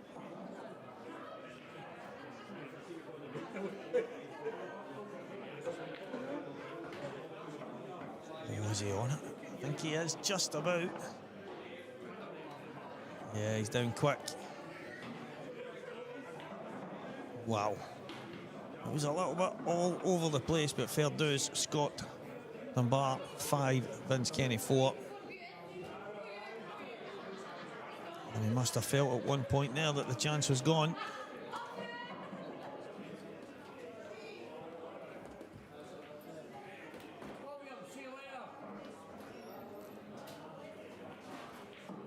He got over the line. Mark Farnsworth, Preston McInnes on the other table is 2 frames apiece just now. Scott Gillespie, Ross Fernie, table 11. But here comes the big guns. Scott Gillespie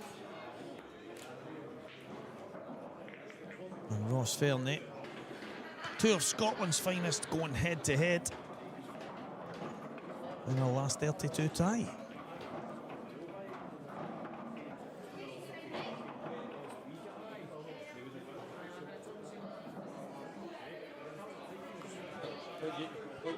ask for a lift. If anyone asks, I'm staying in Falkirk tonight.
Frame number 1, Scott Gillespie, Ross Fernie. We were waiting on Ross coming in, didn't see him walking past us. But he's in now. And right off the bat, I think he's got a chance here. Don't know if the yellow passes the black. If it does, it'll be hard done by thinking about how Ross can miss these. Couple of fantastic matches coming up as well. Jake Dillon-Newlove going head to head with Hugh Thompson. Battle of the Glasgow 2 right now. Robert Stephen and Ethan Lang. Young Preston McInnes 3-2 down against Mark Farnsworth as well on the other stream. So it is all go. Live on Scottish Cuesports, streaming here around Falkirk at the Players Lounge, and it is the Belhaven Brewery Saltire Scottish Series event number 3. Number 3 already. Feels as if the year's just started. We're already in the midst of June and almost summer holidays time for the kids. Loads and loads of pool happening up and down the country. Scotland really is a hotbed right now, and these Saltire events are as good as any you will get. McGoldrick's Pool and Sports Spa, the Players Lounge in Falkirk is the 2 venues. Paul and Santa definitely go out their way to make sure everyone has the best conditions to play their game.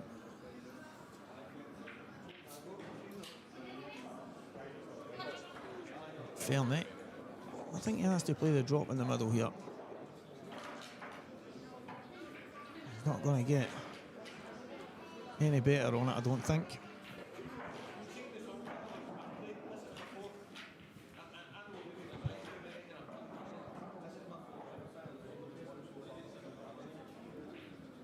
Looks like he's going to refuse it. No, he's not. He can't. He's too good for that. He played on it. He's just making sure he's mapping out everything after this shot. Absolutely perfect.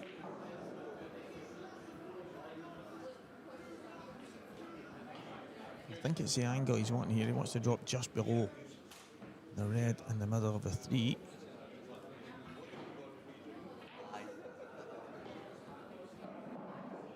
Won't want to go too high. Wants to have just the right angle towards the red, exactly as I said.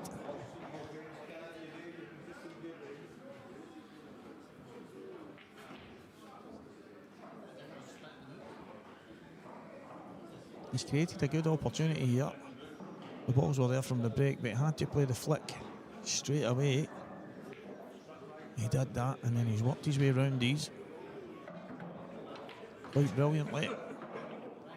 Now, I asked the question at the start, thinking, does that yellow pass the black into the left middle? It looks so tight.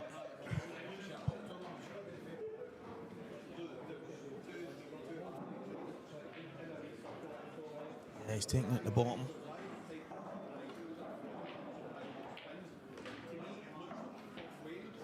Screw past the yellow off the cushion. Yeah, that wasn't easy. I think that's... I felt that he could just maybe just jab between the reds and take that yellow to the top left, and then the one over the middle pocket, and that would have been the frame finished. But instead, he went a bit Ross Fernie on his ult.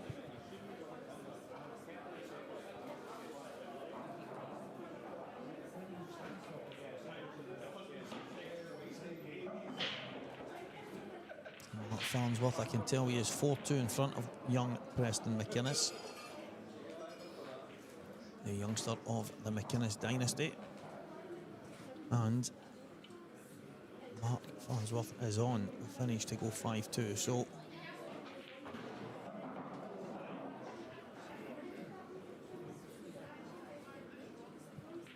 it's looking...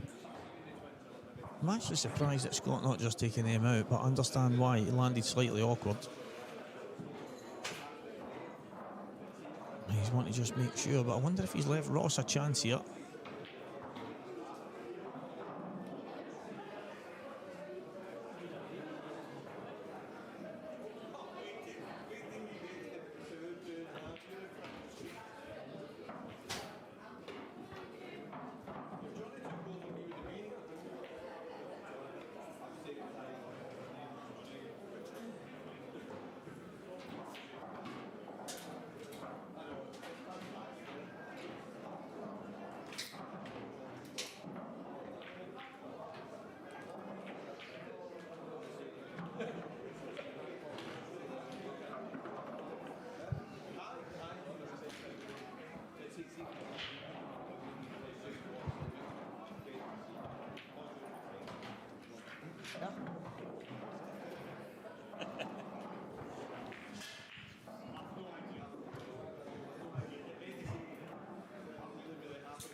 was just Craig inviting Paul Crawford to have a run home, have a run up the road tonight.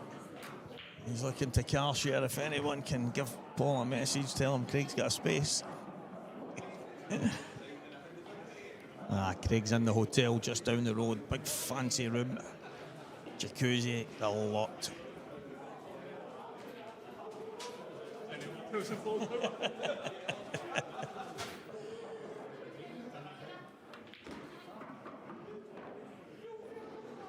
So a bit of a power stun there from Scott, and he's managed to land in the one to the top left corner. Fantastic shot. Controlled it super well.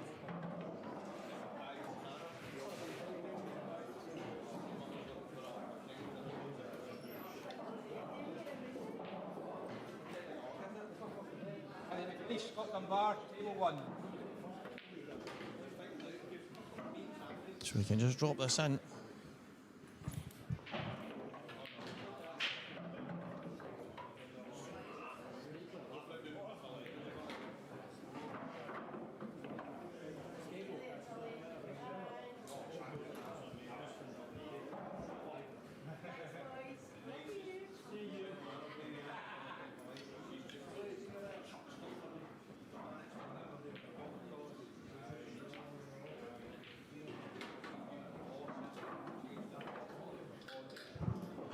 So there's Black to go, one in front, Scott Gillespie. Well, I thought he wasn't going to get a chance at the beginning of the frame. A gift from Ross. And it's 1-0 Scott Gillespie. And it is 5-2, guys. Mark Farnsworth against Preston McInnes. Mark Boyle 4 up on George Payton. Davy Markey and Mark Fleming. 3-2 to Mark Fleming in that one. I'm just seeing Gary Robertson 3, Chris Slack 2. Slacky got off to a wonderful start today. Well, he's heading out of the Saltire if he doesn't get it together in that one.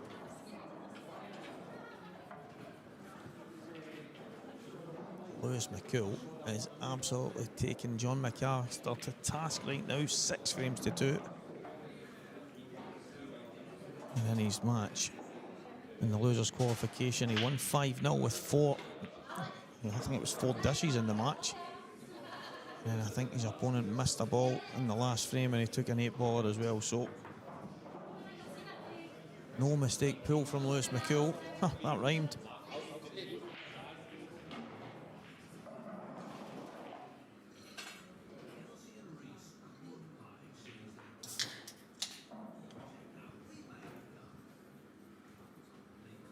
We're down to the last 32 for most of the ties now.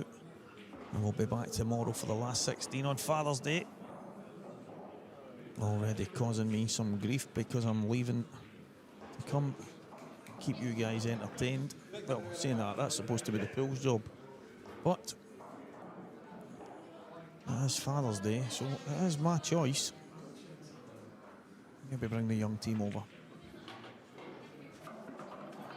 He's controlled that well, knowing full well if he lands slightly awkward, he's always going to have a shot going up the way, and I think that was always the plan. That's a hell of a bounce there. It's tough to control those shots.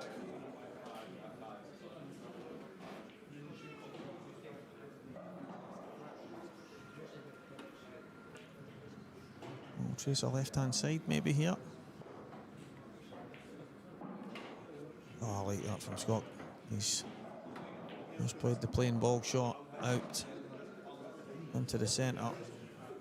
So he's now got a perfect angle. Highest yellow of the 3. Bottom left corner, bottom left corner, bottom right corner. And then Scott can choose whatever pocket he likes for the black for a 2-frame to 0 lead here.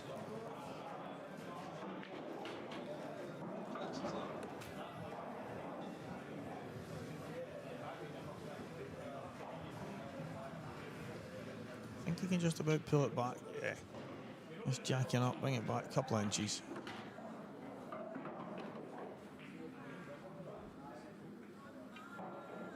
What about 12 actually.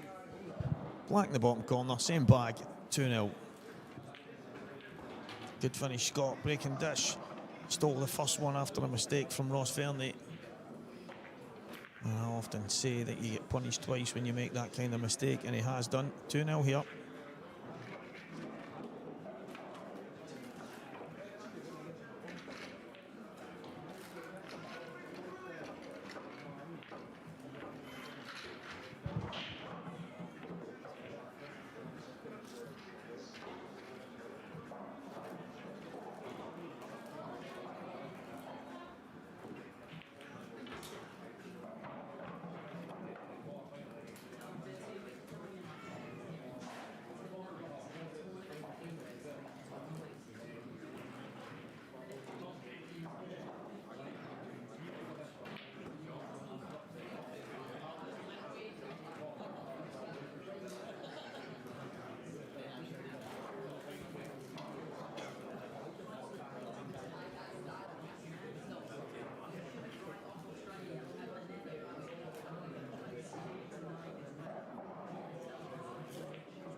What a break that is. Well, let's see if we can get the chat function going tomorrow. Stick a little,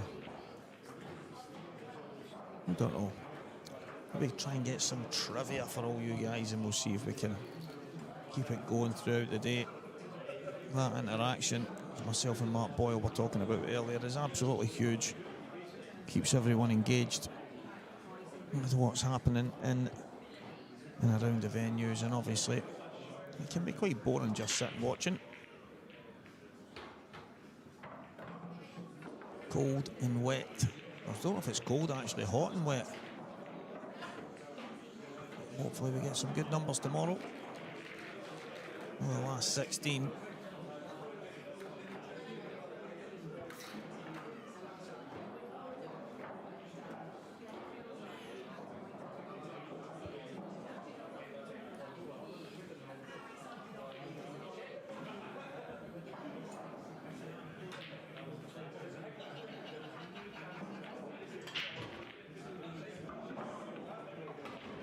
We just didn't want to be on the cushion there. But the fact is, the angle was always the most important thing there. Needs to get on red. It's the one. He's having a look at that. In an ideal world, you can just drop this. Drop left middle, right middle, left middle. Or if you can land straight enough, it gives him more options.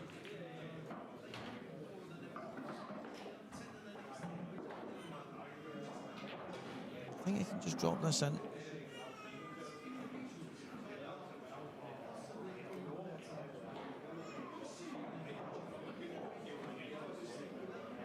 Is he going to give it a little stunt? Yeah, he does. I think he's got enough here that he can just nip this back towards the black.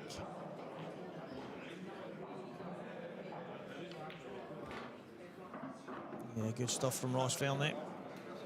And it is looking very likely that he's going to have one frame back on the bolt here.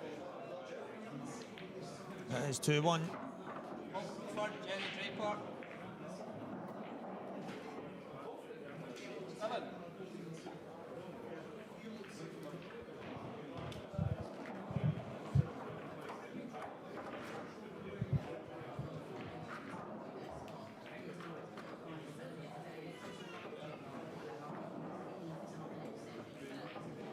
Looking at the other table just now, Young Preston 5-2 down. He's got a good chance to get back within 2 frames. I'll keep you updated on that as that match progresses. But right now, Scott Gillespie to break off in frame number 4.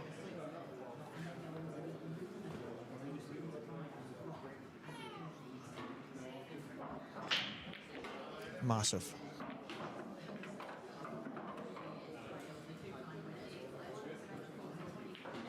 I think the red at the top left corner possibly doesn't pass.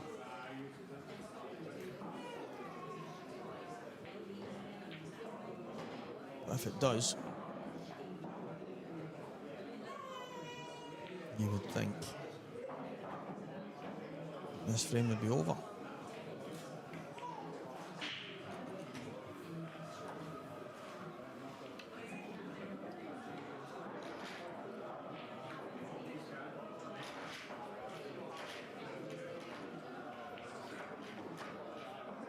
Might look to pop the one on the cushion side here in, and then leave an angle on the second red to open up the left-hand corner.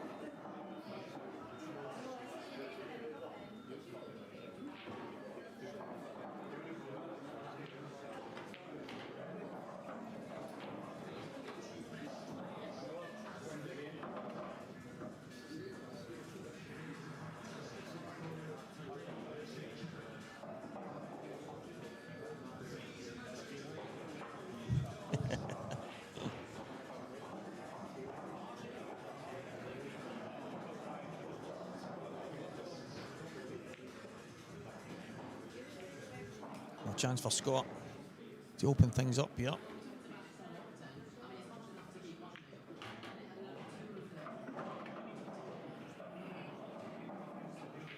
Oh, I kind of had the feeling that these would have been his last 3 balls. Maybe he's not thinking about finishing these. Yeah, he is. He's going to go. He has to go. I just had the feeling these would have been his last balls.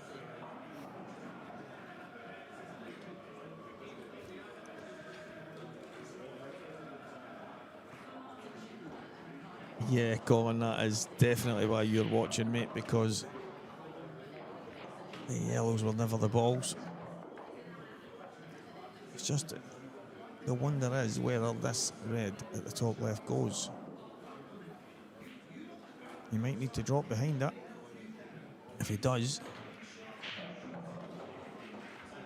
we're about to find out. It flies in.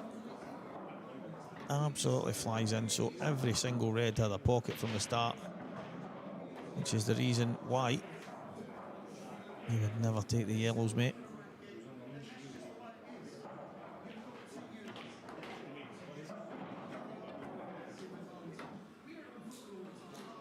And that's the reason why he cleared the bottom side, because every one of them had a pocket, and it is now 3 frames to 1, and another breaking dish from Goobsy.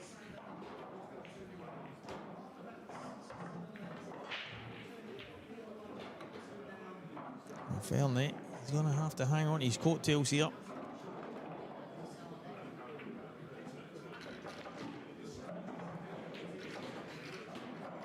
Goobsy is absolutely flying. Young Preston McInnes, I can tell you, is a yellow and black.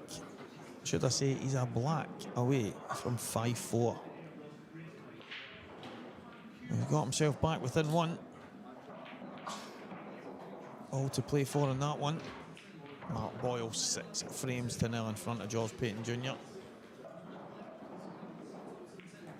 Ethan Lang 3, Robert Stephen 0. These two guys were demanding to get on as early as possible, saying they've got to get back to Glasgow, which, trust me guys, is not that far from Falkirk.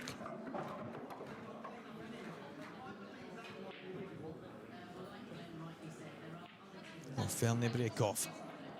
Yellow balls, they look good here. He's got 1, he's looking at that. I don't think he has to play that. I think he can use the yellow closest to the pocket and just open things up.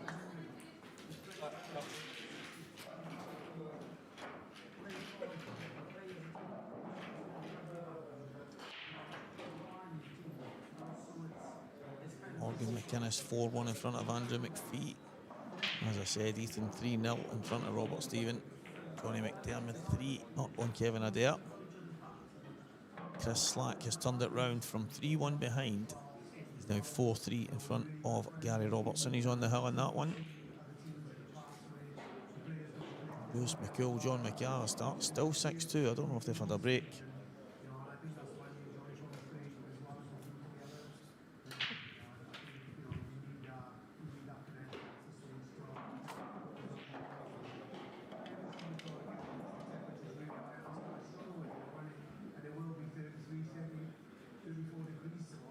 Yeah, I think Ross has to just play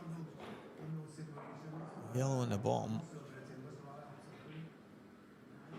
Then the thing, I can see the reason why he's not going to play the pot kick is because the likelihood is he's not going to be on anything after it.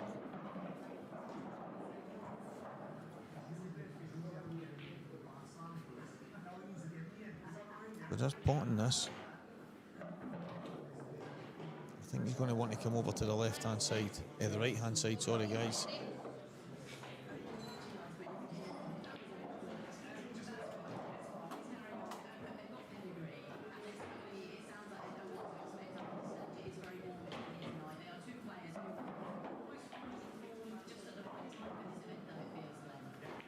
I don't know what he's thinking here.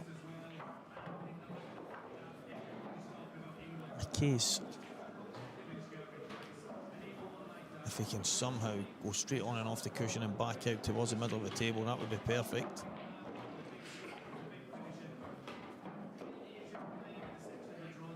Yeah, I'm surprised that he's ran that line. I think he was playing for the yellow at the bottom right corner. Trying to get it out the way early. He's going to have to reroute now, go upstairs.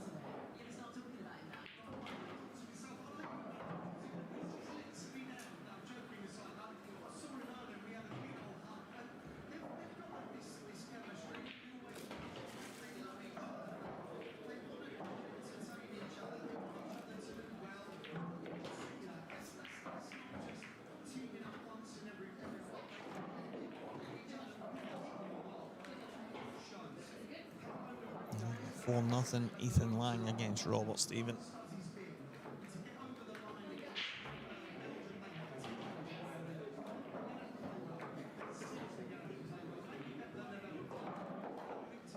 Like a man possessed. Lewis McCool 6-3 now. John McAllister got that marathon frame.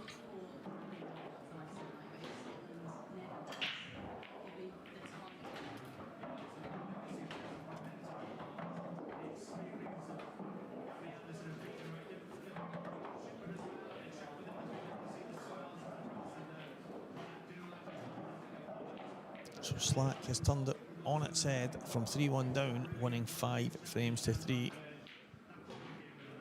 And Slack will play Ewan Waddle in the last 32.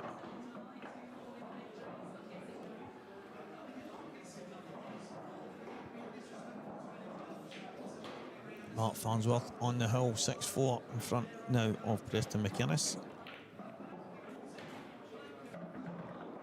I think Fernie take the one to the bottom left here, just screw back. Pull himself back for the one to the right middle. Then he's going to have to navigate the two at the bottom right. And it should be straightforward enough if he just finds the right angle.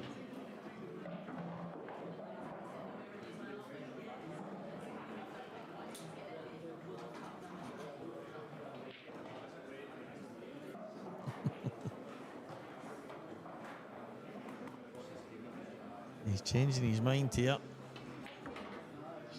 I'm not sure about this because it's going to be tough to get as good on that yellow at the bottom left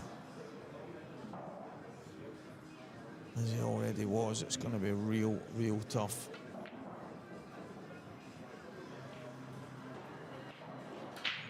It's the reason why he's missed it, guys, because for me, that should have been his last 2 balls. And you look at it there, pop that and leave this little screw back black in the bottom corner. Instead, he was going to have to work his way back by screwing up the table, then get on that, then try and get on the black from the high side. And it's definitely the reason he's missed it. It's made it so awkward. You should still get that pot, but the finish is so much more difficult. And for me, it's a chance. It's a chance gone.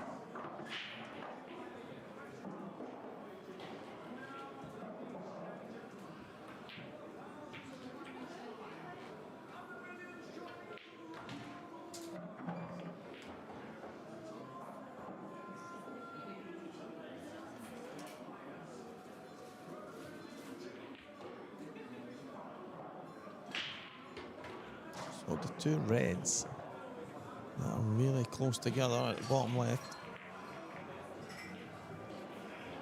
Obviously the two of them, if you were perfect on them and go in the middle, I think Scott's wanting the angle to run through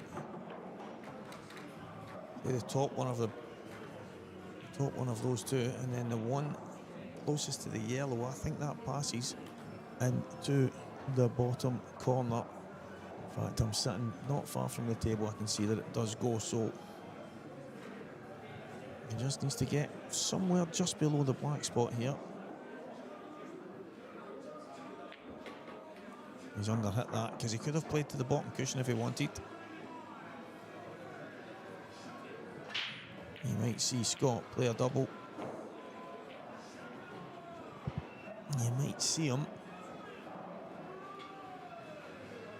I can't see him playing the pot in the middle now. It's just going to be in the hands of the gods. He might double the lowest one of the two.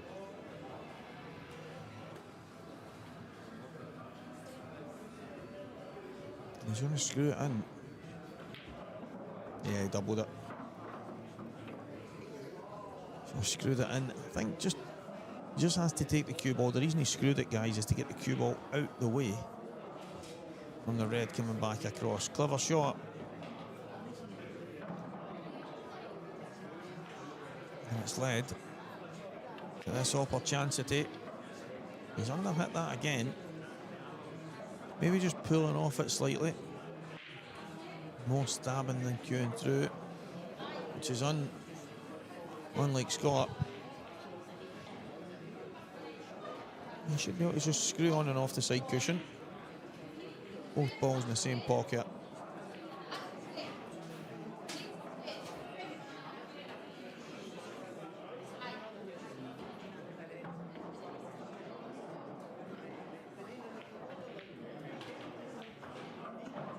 And there is that shot on and off one cushion, straight in the black. It wasn't position perfect. Scott would be the first one to tell you that, but he cues it so well that even when he's out of position, he makes it look so easy. It is Scott to break. He's 4-1 up and absolutely flying here. He's not missed. I don't know if he's missed anything, to be honest. He's been quite ruthless on about the balls.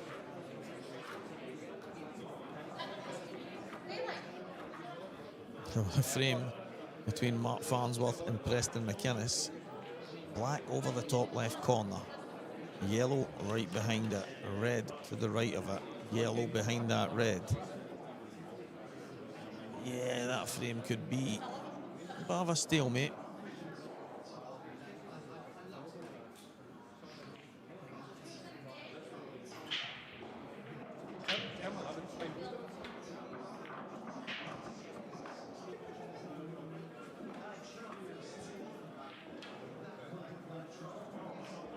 Johnny McDermott goes 4-1 in front of Kevin Adair. Robert Stephen has one back on his task to chase down Ethan Lang.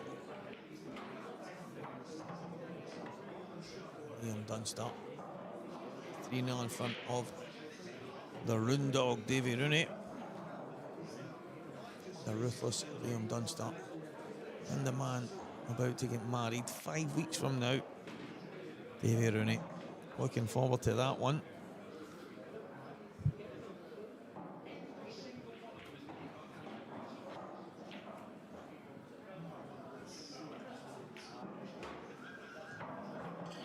George Payton Jr. put to the sword. I think it was 7-0 from Mark Boyle. This is Mark Boyle that doesn't practice. Total destruction. That's the way it goes. At the very highest level.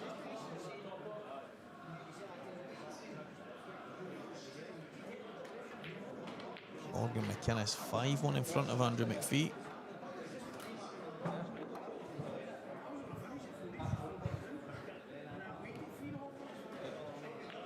Very sensitive, these microphones. Every sound when you move your hand.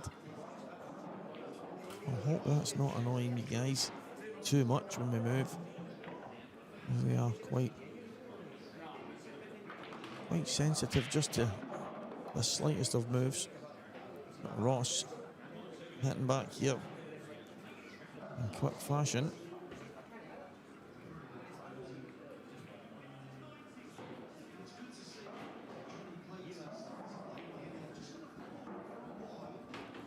He's gonna, I think he would prefer to have the red to the bottom right corner to last, so we can drop on the black into the left middle.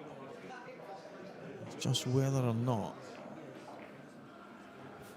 he can play this red to the right middle and give himself the right angle to just drop through. There's a reason why he's jacking up. Try and bring the cue ball back just a touch. Now can he run this in with a little trace aside? I think he can. Trace aside just through the gap. Get himself to the bottom cushion or somewhere in that vicinity.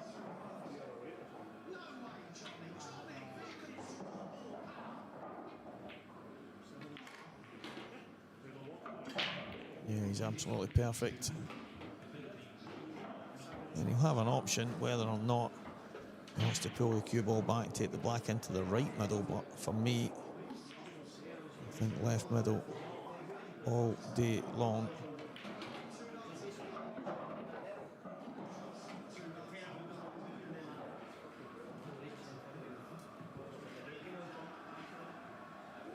Bit surprised at the way he played that there.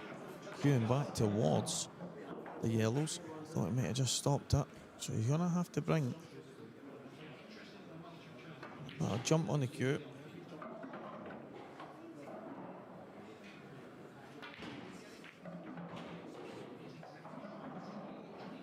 Played it well, half ball cut.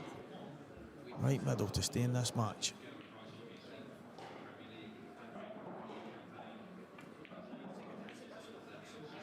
Yeah, well done, Ross. 4 frames to 2. And it is Fernie's break. This one, you feel he has to try and get a ball and then take them out. That's stealing frame on your opponent's break.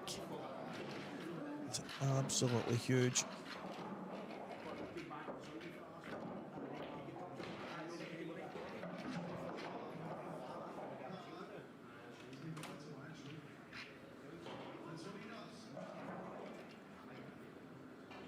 The frame between Mark Farnsworth and Preston, where the black ball was absolutely covered, has opened up, and it's opened up in the way that Preston didn't want, as it's Mark Farnsworth at the table. And I'm going to use the phrase, he's got absolute ruins. Fernie has been kicked in off, and look at those balls. With the free shot, Scott can clear things up. Take the yellows. We can quite simply just make the reds a bit easier. Mark Farnsworth is about to pop in the last yellow for the black that's still over that top left corner. It has been the whole frame. Good run from Preston. Unfortunately, he hasn't made the last 16. That is going to be Mark Farnsworth.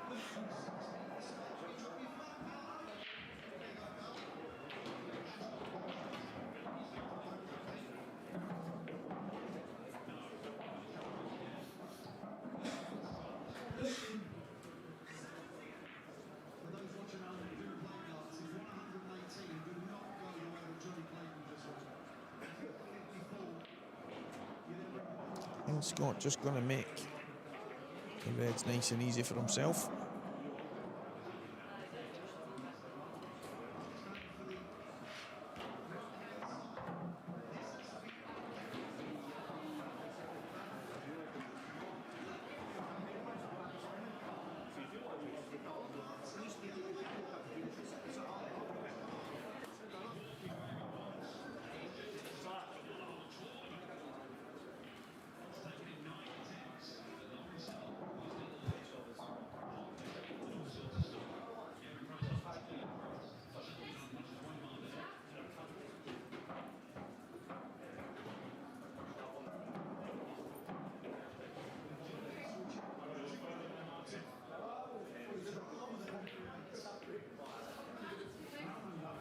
Ethan Lang 5, Robert Stephen 1. Fantastic stuff. Ethan Lang for me. He's a bit of a unsung type player. He's top quality, plays in the Glasgow team now. Obviously, I think he's originally from the Perth neck of the woods, but came to Glasgow a number of years ago. And he's one of these lads, just oozes class, gentleman, plays the game in a great fashion. Such a talent. Just probably hasn't had the time to put in the hours that are needed to go and play at the highest level. But now he's trying his best to find that time, and I think McGoldrick has helped out with the singles leagues and competitive kind of stuff that goes on in there. So everyone pushing each other, and Ethan getting the fruits of that labour because he's 5-1 up against McGoldrick's professional black ball player, Robert Stephen. So, fantastic stuff so far. Liam Dunster 4, Rooney Boy 0. Rooney needs to try and get something on the board and make things happen there. Paul Crawford 2, Jerry Draper. Jerry Draper. Aye, my Jerry Draper, that's... I don't know, it sounds like... something out of programme or... I don't know. Jerry Draper. Don't know why that rings a bell. Sean Donachie 4, Stephen Allison 3, Morgan McInnes 5-1 in front. Jake Dylan Newlove 2, Hugh Thompson 1, Gary McLeish 3, Scott Dunbar 1, and Johnny McDermott 4-1 in front of Kevin Adair. But the one that stands out to me, he was 6-2 in front, it's 6-5 now. Lewis McCool, John McAllister. That match could be heading for a decider unless Lewis can get over the line. If not, get your cameras ready, guys.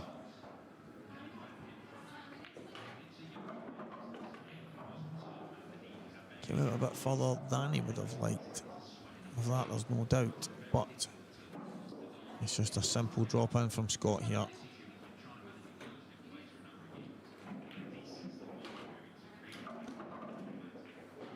Simple stuff. Scott Gillespie heading to a 5-2 lead here against Ross Verney.